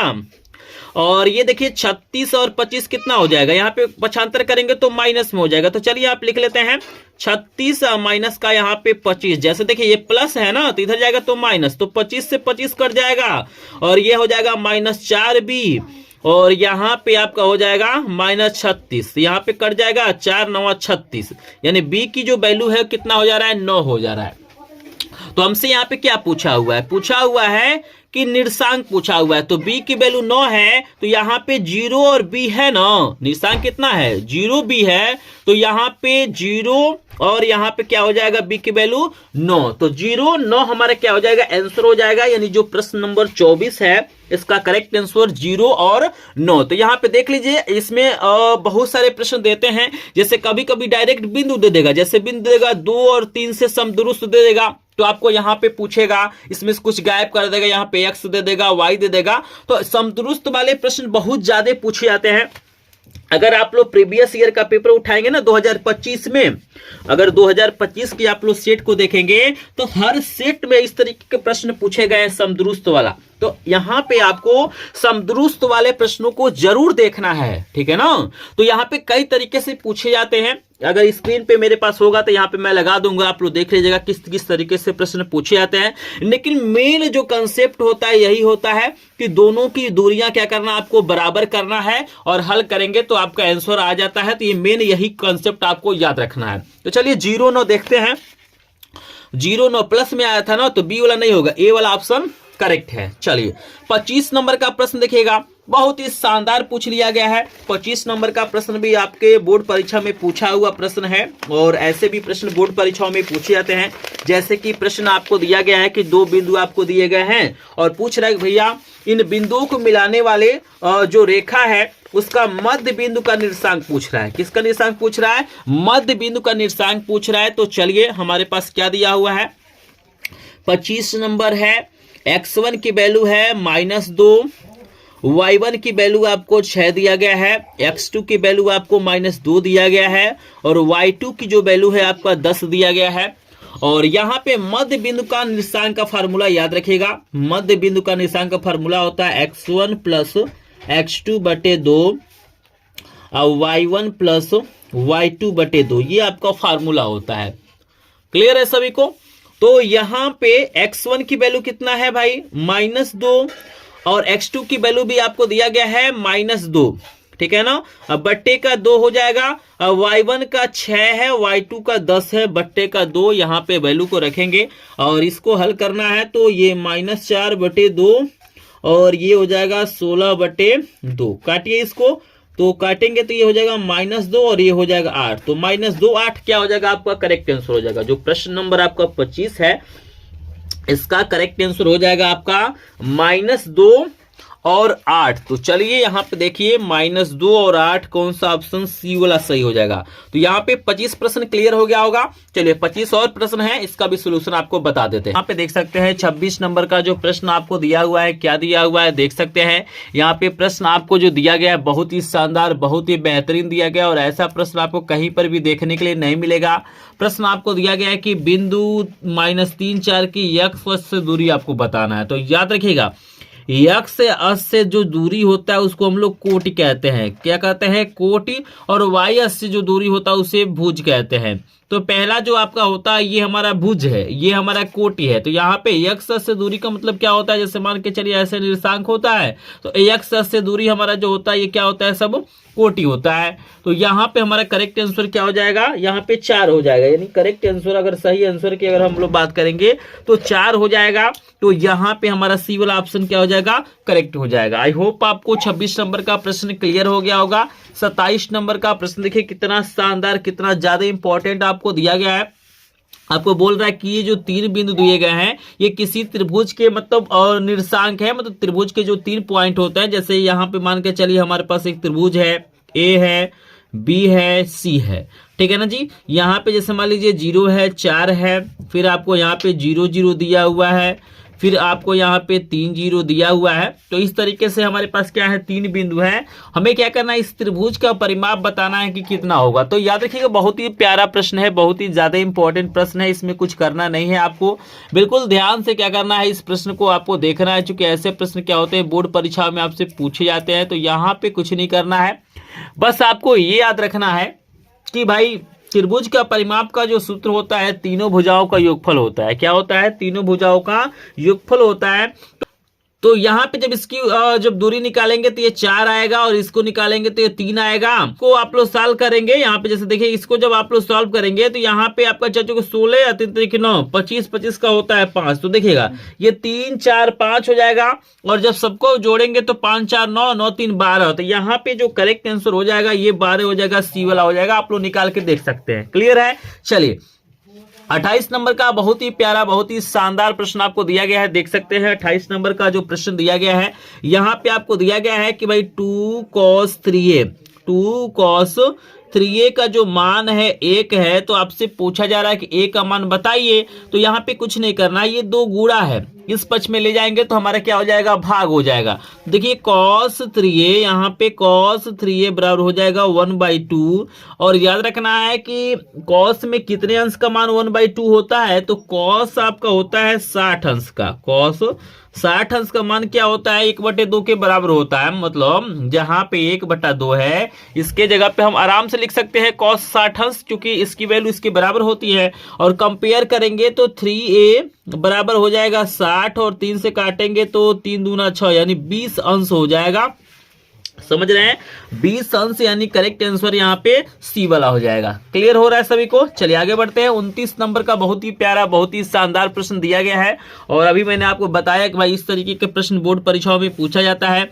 जैसे साइन ए की वैल्यू आपको दिया हुआ है यहाँ पे 4/5, और यहाँ पे क्या करना है? tan a की वैल्यू क्या करना आपको बताना है। तो बहुत ही प्यारा, बहुत ही शानदार प्रश्न है, बोर्ड परीक्षा में लगातार पूछा गया। तो यहाँ पे इसको सॉल्व करके आपको दिखाते हैं। लेकिन आप लोग कमेंट में बताइए कि क्या आंसर हो सकता है। ए वाला आ सकता है, बी वाला आ सकता है, सी वाला आ सकता है, या डी वाला आ सकता है। तो देखिए इसको सॉल्व करते हैं हम लोग। तो साइन ए बराबर मेरे पास है 4/5। तो और साइन थीटा का जो फार्मूला होता है वो हमारा होता है लंब बटे कर्ण। क्या होता है? लंब बटे कर्ण होता है। यहाँ पे सिंपली हम लोग क्या करेंगे? आधार को निकालेंगे। तो आधार बराबर आपका हो जाएगा कर्ण का स्क्वायर माइनस लंब का स्क्वायर। तो 5 का स्क्वायर माइनस 4 का स्क्वायर, तो यहाँ हो जाएगा 25 माइनस 16, और यहाँ पे हो जाएगा कर्ण में 9, 9 का वर्गमूल होता है 3। तो आधार आपका निकल गया। अब कुछ नहीं करना है, बस सिंपल से आपको ये याद रखना है कि अगर आपके पास लंब है, आधार है, कर्ण है, तो आप कोई भी अनुपात निकाल सकते हैं। 6 अनुपात होता है, आप 6 अनुपातों को निकाल सकते हैं। जैसे देखिए tan की वैल्यू पूछा गया है, तो tan थीटा का फार्मूला आपको याद रखना है कि tan थीटा बराबर होता है लंब बटे आपका क्या होता है? आधार होता है। क्या होता है? लंब बटे आधार। लंब आपका कितना है? 4 है, और आधार 3 आया है, तो 4/3 आपका क्या हो जाएगा, करेक्ट आंसर हो जाएगा। तो यहाँ पे अगर हम सही आंसर की बात करेंगे तो 4/3 हो जाएगा। आई होप आपको समझ में आ रहा होगा। इसमें कुछ नहीं करना है, बस तीनों वैल्यू आपको निकालना है, लंब, आधार, कर्ण, और जो भी अनुपात पूछेगा तो आपको लिख देना है 4/3। तो यहाँ पे सी वाला ऑप्शन करेक्ट है। 29 नंबर का भी प्रश्न आपको क्लियर हो गया होगा। चलिए आपको आगे लेके चलते हैं। और 30 नंबर का प्रश्न काफी इंपॉर्टेंट है, यहाँ पे हमें इसकी वैल्यू बताना है, तो इसको भी हम लोग सॉल्व करेंगे। लेकिन देखते हैं थोड़ा सा कमेंट सेक्शन में कितने लोग यहाँ पे सही आंसर देते हैं। तो चलिए यहाँ पे हम लिख देते हैं 30 नंबर, और हमारे पास क्या दिया हुआ है, sec a प्लस 10a, और यहाँ पे दिया गया 1 माइनस sin a दिया गया। इसी को हमें क्या करना है, सॉल्व करना है। तो चलिए यहाँ पे आपको पता होना चाहिए कि सेक के जगह पे हम लिख सकते हैं 1/cos, क्योंकि सेक का उल्टा cos होता है, और 10 का फार्मूला होता है sin a बटे आपका होता है cos a।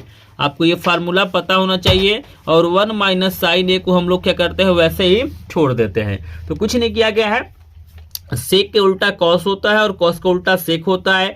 10 बराबर होता है sin/cos होता है। और यहाँ पे आपको सिंपली एलसीएम लेना है, तो एलसीएम में आपका हो जाएगा cos a, और यहाँ पे हो जाएगा 1 प्लस sin a, और ऊपर आपका दिया हुआ है 1 माइनस sin a। और यहाँ पे आप लोग जानते हैं कि छोटा सा फार्मूला आप लोग सभी जानते हैं कि a square minus B square बराबर होता है a प्लस बी, और आपका होता है a माइनस बी। तो यहाँ पे देखिए सर्वसमीका में क्या होता है, दोनों काम करता है। मतलब ऐसे दिया हुआ है तो ऐसे लिखेंगे, और ऐसे दिया हुआ है तो ऐसे लिखेंगे। देखिएगा, एक बार जोड़ा है, एक बार घटाया है, तो यहाँ पे हो जाएगा a square minus B square, एक का स्क्वायर करेंगे तो 1 हो जाएगा, माइनस साइन स्क्वायर a बटे आपका हो जाएगा cos a। सबको समझ में आ रहा है भाई? जैसे आप याद रखिएगा, एक बार जोड़ा गया, एक बार घटाया गया, एक बार जोड़ा गया, घटाया गया, तो a square minus B square, तो एक का स्क्वायर करेंगे तो 1 होगा, और साइन स्क्वायर a हो गया। और ये फार्मूला होता है 1 माइनस साइन स्क्वायर a होता है आपका cos स्क्वायर a के बराबर। और यहाँ पे नीचे दिया हुआ है cos, तो एक cos यहाँ पे कट जाएगा, और cos a आपका क्या हो जाएगा, करेक्ट आंसर हो जाएगा। देख रहे हैं ना, करेक्ट आंसर क्या हो जाएगा, cos a हो जाएगा। इजीली आप लोग देख पा रहे होंगे। तो 30 का करेक्ट आंसर cos a हो जाएगा। 30 का डी वाला ऑप्शन करेक्ट है।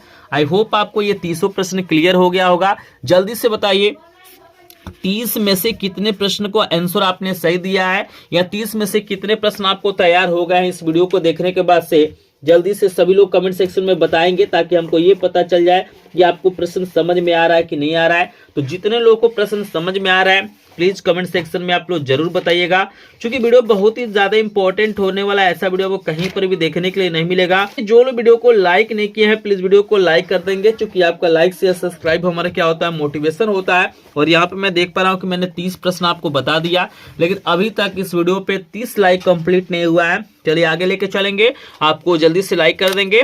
30 के बाद से आपके सामने आएगा 31 नंबर का प्रश्न, इसको हम लोग बोलते हैं 31 नंबर का प्रश्न। और यहाँ पे देखिएगा बहुत ही शानदार प्रश्न यहाँ पे दिया गया है भाई। ये जो प्रश्न है बहुत ही शानदार दिया गया है। 10 1 अंश 10 2 अंश 10 3 अंश, यहाँ पे 88 89 का मान दिया हुआ है। पूछ रहा है इसका मान क्या होगा। बहुत ही शानदार, बहुत ही प्यारा प्रश्न है। तो आपको याद रखना है कि भाई ऐसे सवालों में इसका जो आंसर आता है 1 आता है। ये डी वाला ऑप्शन करेक्ट हो जाएगा। आई होप आपको समझ में आ रहा होगा। पूछ रहा है कि भाई यदि 10a बराबर sin a, तो a का मान आपको बताना है। तो इसको सॉल्व भी कर सकते हैं, या सिंपली आप चाहे तो इसका आंसर भी लिख सकते हैं। मतलब इसमें ये पूछ रहा है कि वो कौन सा मतलब अंश है, मतलब कौन सी वैल्यू है जिसपे 10 और sin का मान क्या होता है, सेम होता है। जो 32 नंबर का प्रश्न है। तो याद रखेगा 10 जीरो अंश की जो वैल्यू होती है वही sin 0 अंश की वैल्यू होती है। मतलब दोनों में क्या होता है, 0 होता है। तो करेक्ट आंसर 32 की अगर बात करेंगे तो हमारा ए वाला हो जाएगा। अगर आप लोग कहेंगे तो हम इसको सॉल्व भी कर देते हैं। यहाँ पे जैसे कि आपको दिया हुआ है ना 10a, तो 10a के जगह पे आप लिख सकते हैं sin a बटे cos a लिख सकते हैं। अब बराबर आपको दिया हुआ है sin a, sin a से sin a कट जाएगा, और यहाँ पे जब तिर्यक गुणा करेंगे तो cos a बराबर आपका क्या हो जाएगा, 1 हो जाएगा। cos a बराबर 1 हो जाएगा। और आप सभी जानते हैं कि cos में 0 अंश की जो वैल्यू होती है वो 1 के बराबर होती है। कंपेयर करेंगे तो a की वैल्यू कितना हो जाएगा, 0 अंश हो जाएगा। तो इस तरीके से आप चाहें तो सॉल्व भी कर सकते हैं। ठीक है ना। और tan 0 अंश की वैल्यू क्या होती है, 0 होती है, आपको याद रखना है। आई होप आपको 32 नंबर क्लियर हो गया होगा। 33 नंबर का प्रश्न देखिएगा, बहुत ही प्यारा प्रश्न है, ऊंचाई दूरी का प्रश्न है। प्रश्न पूछा जाता है, दिया गया एक मीनार की ऊंचाई 20 मीटर है, जमीन पर बनने वाली इसकी छाया की लंबाई 20 कड़ी में 3 है, तो सूर्य का उन्नयन कोण बताना है। देखिए कितना प्यारा प्रश्न है। तो चलिए इसको हम सॉल्व करके आपको दिखाएंगे ताकि इसमें आपको किसी भी तरह का दिक्कत ना हो। तो यहाँ पे ध्यान से देखिएगा, पहले फिगर को समझिएगा। बोल रहा है भैया एक मीनार की ऊंचाई आपको दिया हुआ है, आप लोग कमेंट करते रहिएगा, आप लोग बताते रहिएगा कौन सा ऑप्शन करेक्ट होगा, क्योंकि मैं सॉल्व करूंगा तो आपको क्लियर यहाँ पे हो जाएगा। तो यहाँ पे हम मान लेते हैं कुछ इस प्रकार से मीनार है, नीचे वाला इसका छाया हो जाएगा, और यहाँ पे ए लिख लेते हैं, यहाँ पे बी लिख लेते हैं, सी लिख लेते हैं, और मीनार की ऊंचाई 20 मीटर है, और नीचे वाला इसका छाया होता है। जब भी छाया देगा तो नीचे वाला लेंगे। ये आपको दिया हुआ है 20 कड़ी में 3, तो पूछ रहा है भैया ये जो कोणवा बन रहा है इसका मान कितना होगा। तो बहुत ही प्यारा प्रश्न है। देखिएगा लंब और आधार में जो संबंध होता है टेन का होता है, और टेन थीटा बराबर होता है लंब बटे आधार। लंब आपका 20 है, आधार 20 कड़ी में 3 है, 20 से 20 कट जाएगा, 1 बटे कड़ी में 3 हो जाएगा।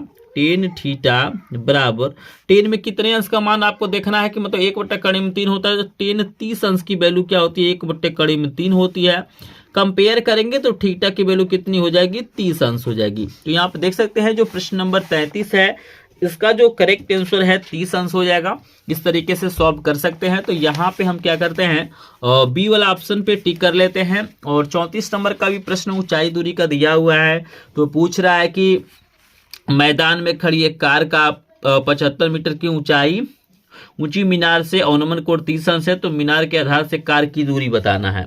तो बहुत ही प्यारा प्रश्न है। कुछ इसी तरीके का प्रश्न ये भी है। तो यहाँ पे फिगर कुछ इस तरीके से बनेगा, क्योंकि अवनमन कोण है तो इस तरीके से हमको क्या करना है, लिखना है।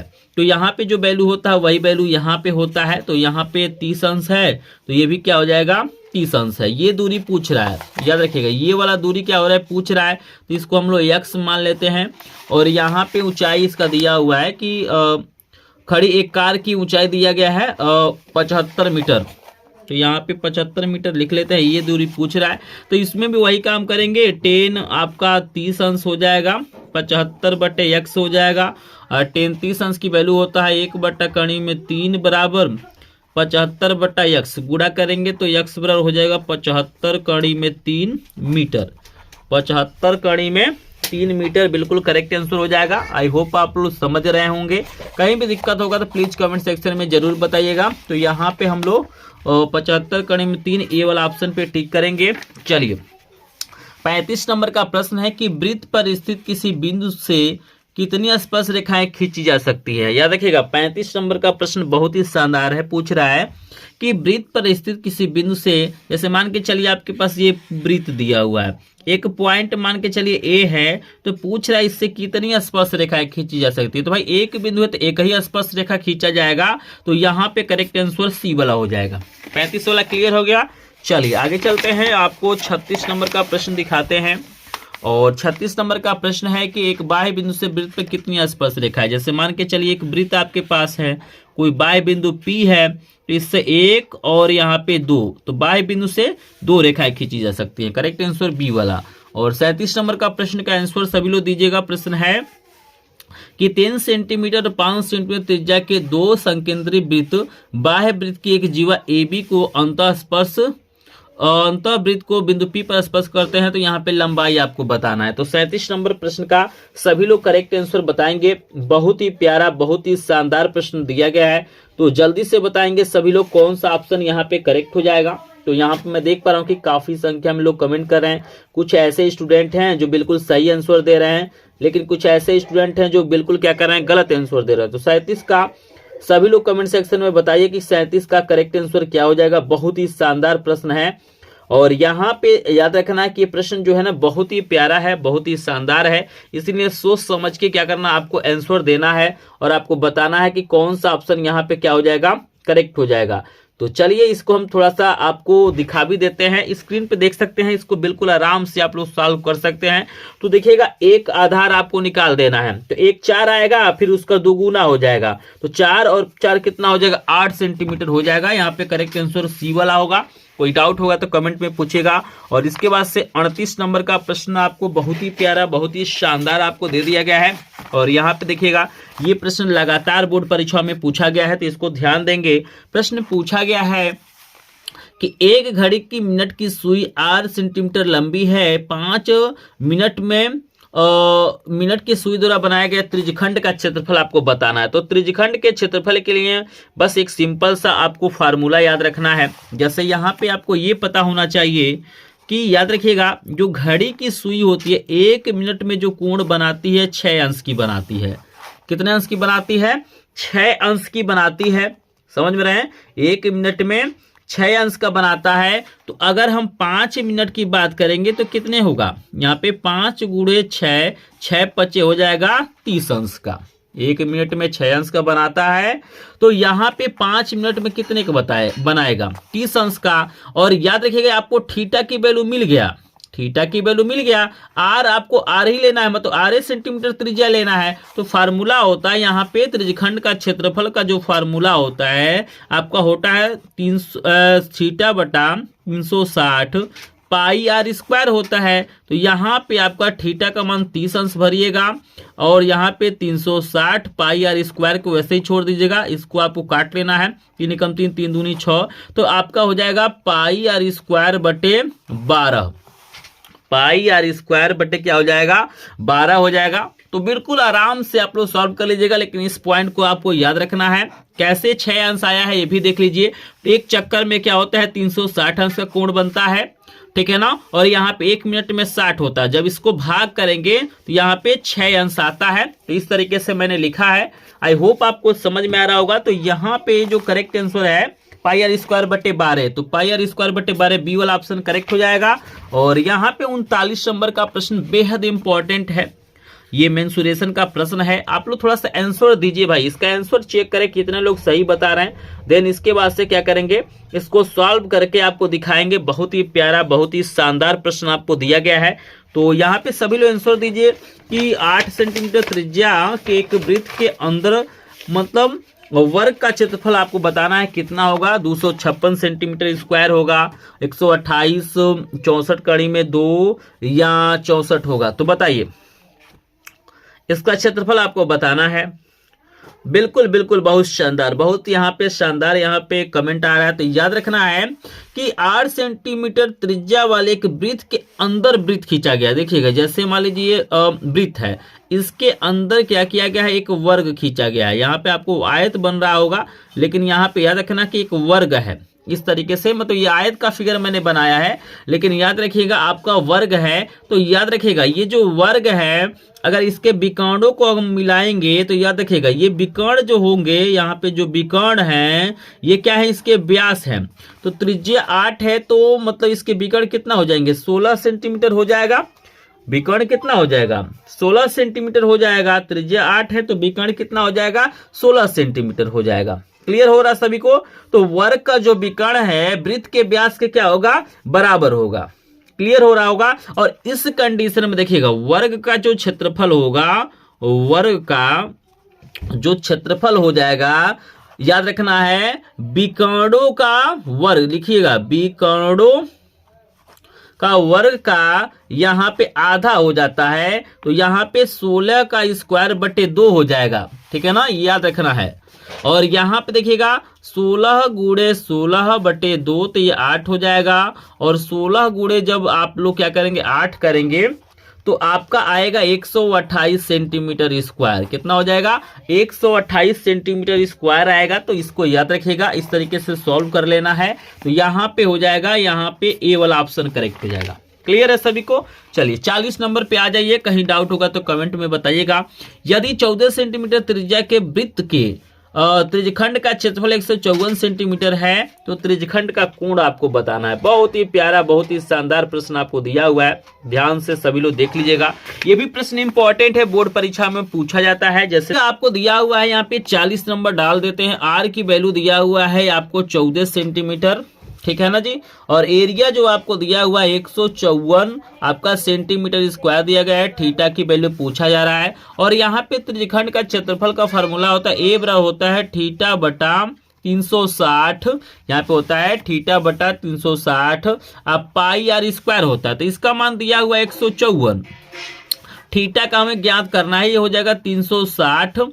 और यहाँ पे देखिएगा आपको वैल्यू भी रख लेना है पाई का, तो 22/7 हो जाएगा। आर की वैल्यू है 14 गुणे 14 हो जाएगा। 2 बार क्यों लिखा गया है कि आर स्क्वायर है, तो यहाँ पे 7 से काटेंगे तो 7 दूना 14 हो जाएगा। अब थीटा बराबर देखिएगा, अब जो इधर भाग है इधर जाएगा तो गुणा हो जाएगा, और जो गुणा है भाग हो जाएगा। जैसे थीटा बराबर क्या हो जाएगा देखिएगा, ये भाग के रूप में क्या है 360 है, तो 154 गुणे 360 बटा आपका हो जाएगा 22 गुणे 2 गुणे 14। इसी को आपको क्या करना है, सॉल्व करना है। इसको क्या करना है, आपको सॉल्व करना है। जब सॉल्व करेंगे तो इजिली आपका क्या हो जाएगा, यहाँ पे आंसर आ जाएगा। तो यहाँ पे जब आप लोग सॉल्व करेंगे तो ये सब कुछ कट के तो आपका कितना आएगा, 90 अंश आ जाएगा। कितना आ जाएगा, 90 अंश आ जाएगा। आप लोग सॉल्व कर लीजिएगा। कहीं डाउट होगा तो कमेंट सेक्शन में बताइएगा। बी वाला ऑप्शन करेक्ट हो जाएगा। अब बताइए मुझे 40 में से कितने प्रश्नों का आंसर आपने सही दिया है, जल्दी से बताइए सभी लोग। 40 में से कितने प्रश्नों का आंसर आपने सही दिया है, कमेंट सेक्शन में बताइएगा। तो यहाँ पे मैं देख पा रहा हूँ कि काफी संख्या में लोग कमेंट कर रहे हैं। कोई 30 बता रहा है, कोई 35, कोई 40। तो 40 में से लगभग आपने 25 प्लस प्रश्नों का आंसर सही दिया है, तो आप टॉपर स्टूडेंट हैं। आप लोग क्या करेंगे, मैथ में टॉप करेंगे। अगर आपने इससे कम प्रश्नों का आंसर दिया है तो आपको तैयारी करने की जरूरत है। लेकिन जो लोग वीडियो को लाइक नहीं किए हैं, प्लीज वीडियो को लाइक जरूर करेंगे, क्योंकि आपका लाइक शेयर सब्सक्राइब हमारा क्या होता है, मोटिवेशन होता है। हम आपको आगे लेके चलते हैं और यहाँ पे अगले प्रश्न पे लेके चलते हैं। अगला प्रश्न बेहद इंपॉर्टेंट है, बिल्कुल ध्यान से देखेगा, क्योंकि 41 नंबर का जो प्रश्न है वो आपको 2026 के पेपर में देखने के लिए आपको मिल जाएगा। तो चलिए 41 नंबर प्रश्न का भी सोल्यूशन आपको जरूर कराएंगे, क्योंकि एक एक प्रश्न इंपॉर्टेंट है। तो प्रत्येक प्रश्न का मैं सोल्यूशन कराऊंगा ताकि आपको किसी भी तरीके का दिक्कत ना हो। तो सभी लोग पहले प्रश्न को पढ़िए, ध्यान से पढ़ेंगे सभी लोग। प्रश्न दिया हुआ है कि 2 गोलों के आयतनों का अनुपात दिया हुआ है, उनके वक्र पृष्ठीय क्षेत्रफलों का अनुपात पूछा जा रहा है। कितना प्यारा प्रश्न है। आपको 4 ऑप्शन दिया गया है। तो देखिएगा आपको दिया हुआ है कि भाई V1/V2 आपको दिया हुआ है 64/27। क्लियर हो रहा है सभी को। अनुपात का मतलब बटे ही होता है। और यहाँ पे देखिएगा हमारे पास गोला है, तो गोले का आयतन का फार्मूला होता है 4/3 पाई R⁻। तो पहले का हम 1 माने हैं तो यहाँ पे R1 हो जाएगा, और दूसरे का हमारा क्या है 2 है तो R2 हो जाएगा। सबको समझ में आ रहा है, कोई दिक्कत नहीं है। 64 बटा यहाँ पे 27 हो जाएगा। क्लियर है भाई। अब देखिए पाई से पाई कट गया, 4/3 से 4/3 कट गया। यहाँ पे हो गया R1 बटा R2 का होल क्यूब बराबर 64 बटे आपका हो जाएगा 27। भाई दोनों पे क्यूब है तो हम एक साथ लिख सकते हैं। और यहाँ पे जब इसका घनमूल निकालेंगे तो R1 बटे R2 आपका हो जाएगा। ये जो हमारा घनमूल है, जैसे 64 किसका होता है तो आप सभी जानते हैं 4 का होता है, और 27 3 का होता है, मतलब 3 है ना। तो यहाँ पे घनमूल निकालेंगे, 3 जोड़ा बना के एक बाहर निकालेंगे।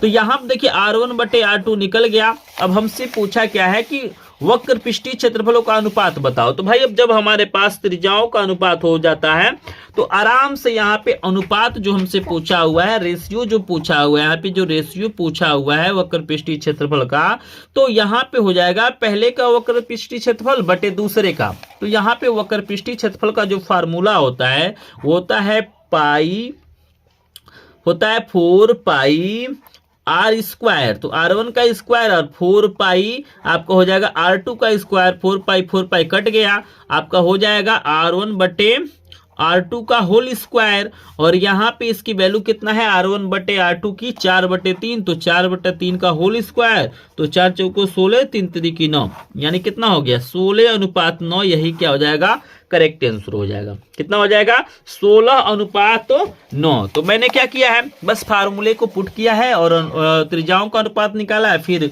यहाँ पे जो पृष्ठीय क्षेत्रफल है इसका अनुपात तो मतलब निकालना है, तो यहाँ पे फार्मूला रखा गया है, निकल गया है। तो 16:9 यहाँ पे डी वाला ऑप्शन करेक्ट हो जाएगा। चलिए 42 नंबर का प्रश्न बहुत ही शानदार, बेहद इंपॉर्टेंट आपको दे दिया गया है। यहाँ पे कह रहा है कि एक लंबवृत्तीय बेलन का, देखिएगा एक लंबवृत्तीय बेलन का आधार आपको मतलब आधार का क्षेत्रफल दिया गया है 9 पाई, इसके आधार का व्यास बताना है। बताइए, शानदार प्रश्न है। तो भाई जो बेलन होता है कुछ इस तरीके का हमारा बेलन होता है, ठीक है ना जी। और यहाँ पे बोल रहा है कि भाई इसके आधार का क्षेत्र, आधार कैसा है? वृत्ताकार है। क्षेत्रफल आपको दिया हुआ है 9 पाई, क्लियर है। आधार क्या व्यास पूछ रहा है, मतलब वृत्त का व्यास पूछ रहा है। तो अगर हम त्रिज्या को निकाल लें तो त्रिज्या का दोगुना कितना होता है? व्यास होता है। अब देखिएगा यहाँ पे इसका फार्मूला होता है पाई आर स्क्वायर। क्या होता है? वृत्त का जो क्षेत्रफल का फार्मूला होता है पाई आर स्क्वायर, ये बराबर है 9 पाई के। तो पाई से पाई कट जाएगा, आर बराबर हो जाएगा कड़ी में 9, आर की वैल्यू हो जाएगा 3 सेंटीमीटर। तो भाई अभी मैंने बताया है कि जो व्यास होता है वो त्रिज्या का 2 टाइम्स होता है, 2 गुना होता है। तो 2 गुणे 3 यानी कितना हो जाएगा? 6 सेंटीमीटर। तो प्रश्न नंबर जो 42 है, ठीक है ना जी, प्रश्न नंबर जो 42 है इसका करेक्ट आंसर 6 सेंटीमीटर, डी वाला ऑप्शन करेक्ट हो जाएगा।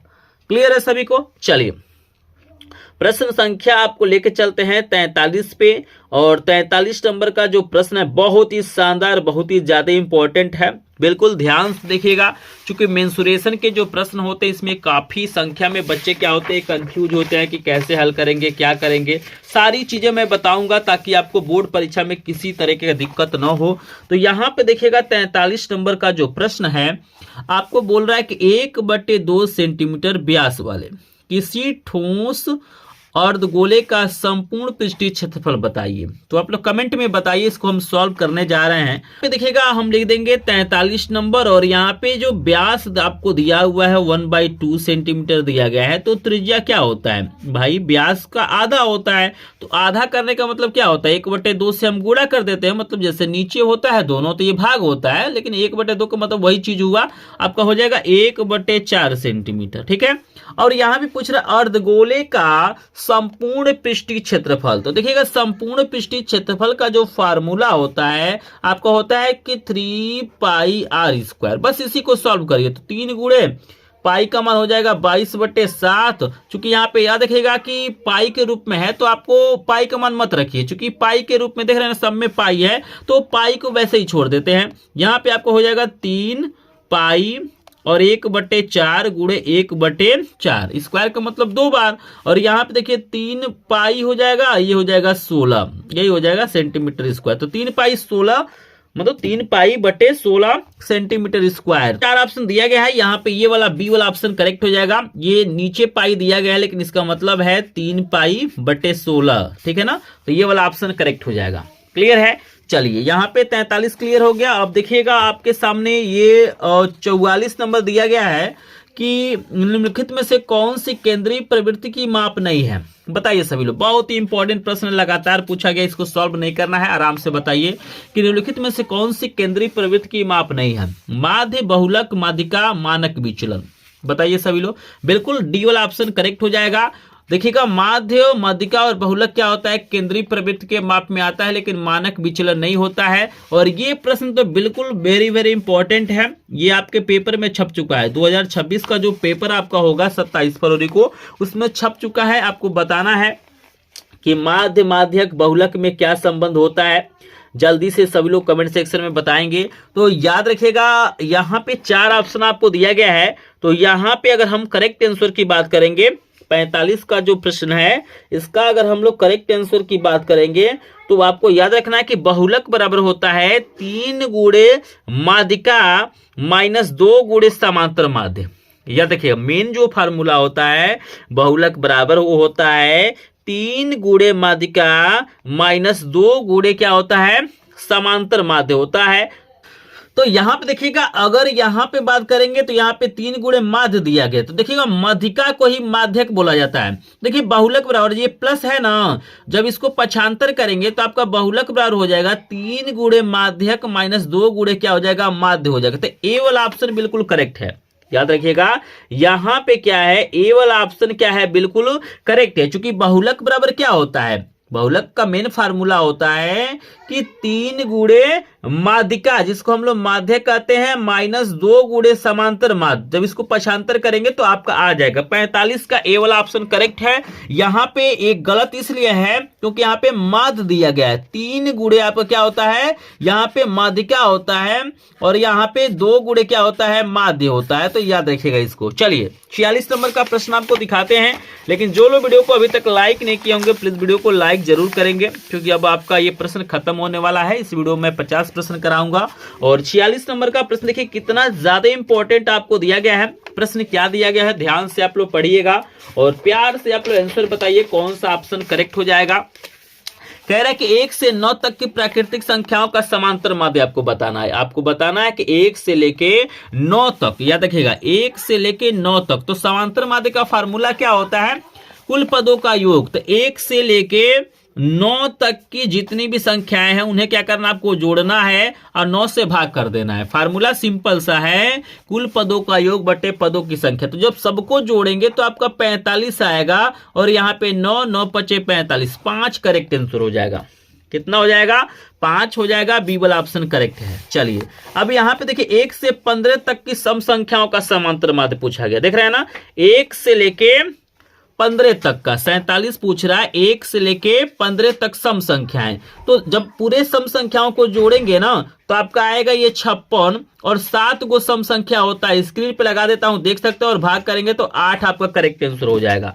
तो यहां पे बी वाला ऑप्शन करेक्ट है। चलिए अब देखिएगा 48 नंबर का प्रश्न आपको बहुत ही प्यारा, बहुत ही शानदार दिया गया। देखिए कितना शानदार प्रश्न आपको दिया गया है। यहां पे आपसे बहुलक पूछ रहा है भाई। क्या पूछ रहा है, बहुलक। तो आपको माध्य दिया हुआ है और मध्यिका दिया हुआ है। बहुलक पूछ रहा है, अभी मैंने बताया है कि बहुलक आपसे पूछा जा रहा है। तो बहुलक बराबर होता है 3 गुणे माध्यिका। तो माध्यिका का मान कितना है, 20 है। अब माइनस 2 गुणे माध्य, माध्य का मान है 20.5। फार्मूला याद रखिएगा, बहुलक बराबर होता है 3 गुणे माध्यक बोलिए चाहे माध्यिका, बात एक ही है, माइनस आपका 2 गुणे समांतर माध्य। ये आपका हो जाएगा 60 और यहाँ पे देखिए 20 दूना 40 और 1 41 हो जाएगा। और यहाँ पे क्या करना है, सिंपली क्या करना है, आपको घटाना है। तो 60 में से सभी लोग घटाइए, जल्दी से घटाइए। यहाँ पे 41 बताइए, 19 आ जाएगा। करेक्ट आंसर हो जाएगा 19 हो जाएगा। तो करेक्ट आंसर सी वाला। 49 नंबर का प्रश्न है कि प्रथम 10 अभाज्य पूर्णांकों की माध्यिका होगी। आपको बताना है कि प्रथम 10 अभाज्य पूर्णांकों की माध्यिका कितनी होगी। चलिए जल्दी से सभी लोग बताएंगे, बहुत बढ़िया। तो माध्यिका आपसे पूछा जा रहा है, तो यहाँ पे प्रथम 10 अभाज्य संख्याएं आपको लिख लेना है। इसको भी मैं बता देता हूं, प्रथम 10 अभाज्य संख्याएं आपको लिखना। ये 49 नंबर का प्रश्न है। तो आपका 2 होता है, 3 होता है, 7 होता है, 11 होता है, 13 होता है, 17 होता है, 19 होता है, 23 होता है। इसके बाद से आपका आता है 29 आएगा, क्योंकि 27 नहीं होगा। गिनिए कितना हो रहा है, प्रथम 10 को हो रहा है कि नहीं, 1 2 3 4 5 6 7 8, यहाँ पे 9 हो रहा है। क्या छूटा हुआ है, 2 हो गया, 3 हो गया, 1 छूटा हुआ है, 5 छूटा हुआ है। यहाँ पे क्या रहेगा, 5 रहेगा। अब 10 हो गया, देख रहे हैं ना।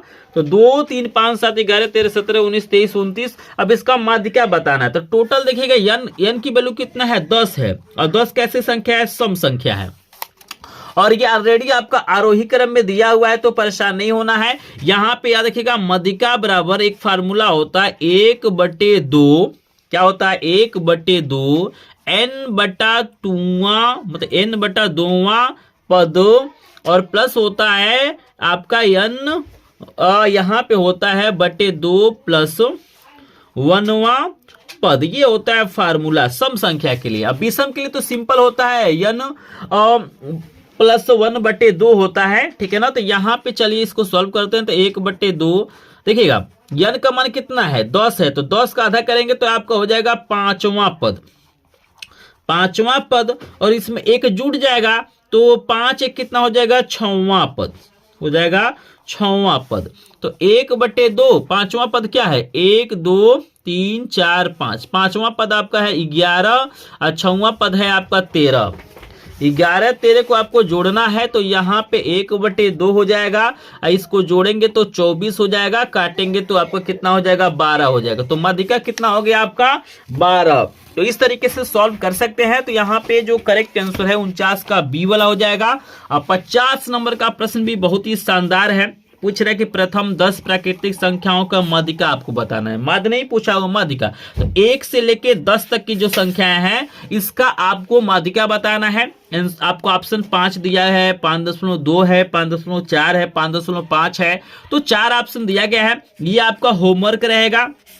अगर आपने इस वीडियो को ध्यान से देखा होगा तो आपको माध्यिका पता चल गया होगा। कैसे निकालेंगे कमेंट सेक्शन में बताइएगा, ठीक है ना। इसका आंसर आपको बताना है और आपको ये भी बताना है कि 50 में से कितने प्रश्नों का आंसर आपने सही दिया है। जो लोग वीडियो को लाइक नहीं किए होंगे प्लीज वीडियो को लाइक कर देंगे। चैनल पे पहली बार आए होंगे तो चैनल को सब्सक्राइब करेंगे। और यहाँ पे बता दूं कि अगर आपको सभी विषयों के इंपॉर्टेंट प्रश्नों का पीडीएफ नोट चाहिए, चाहे बहुविकल्पी हो, चाहे वायरल पेपर चाहिए, आपको मॉडल पेपर चाहिए, तो आप हमारे ग्रुप को ज्वाइन करिएगा जिसका लिंक आपको डिस्क्रिप्शन में दिया गया है।